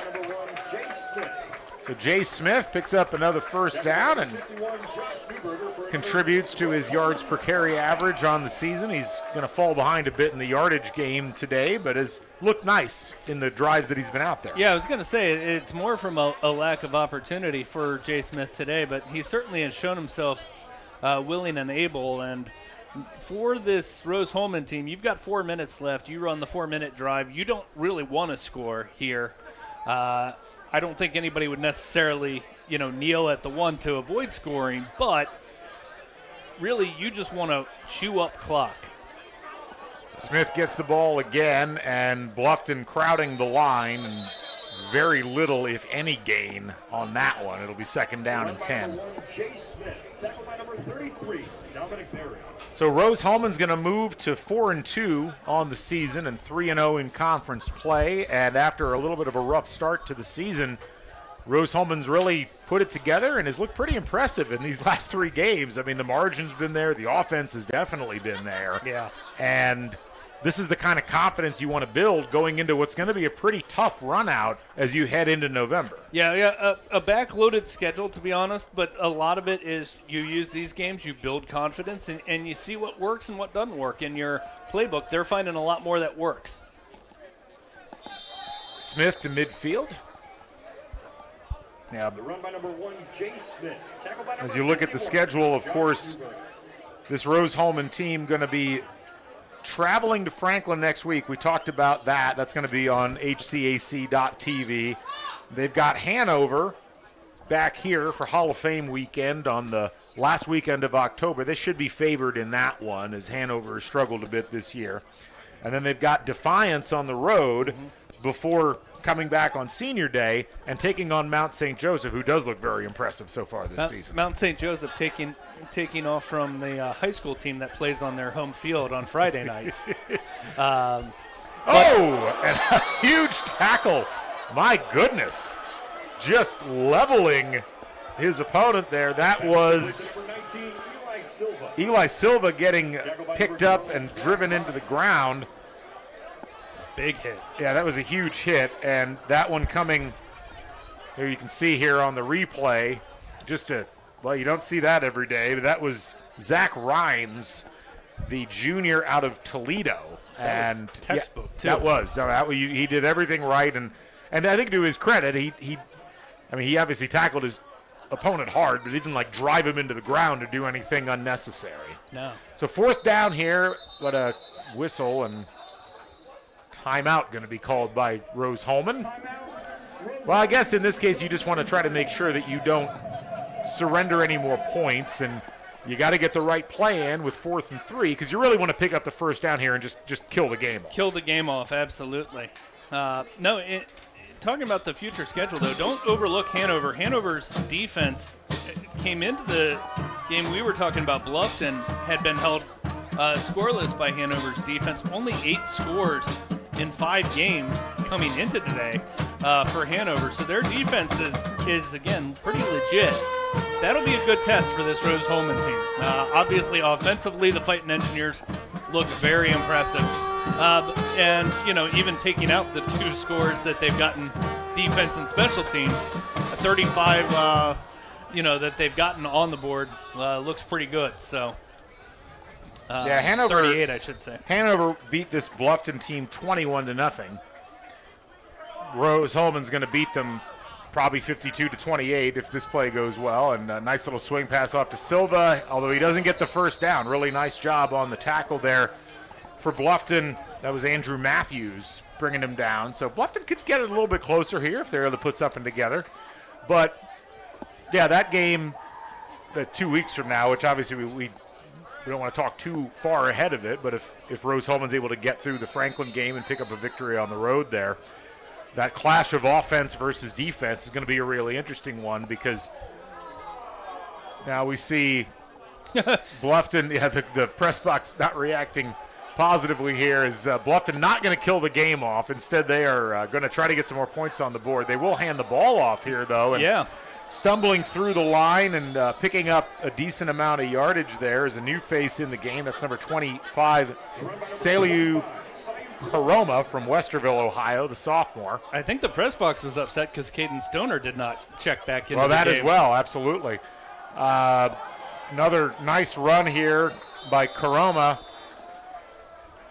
Stoner's got to be like, can I show you the record book? I might be in it a little bit better here. I tell you what, the coaches, I think, a little upset with him. He fumbled that snap, or on the snap, but that really, as we watch the replay, not as much his fault. I would not, especially on a day when it's been raining and the snap is that bad. Hard to blame that on him. Karoma, 2nd down and 8 now with 30 seconds remaining in this game as this winds towards conclusion, and Bluffton tries to line back up. Fake handoff, and here's Thomas looking for some daylight. He gets it, and he will stiff arm a defender and head out of bounds at the 24. 16 seconds remaining. Not a bad little 1-minute drive here. They're not calling timeouts, but they are running their hurry up. And, this is good experience for Bluffton.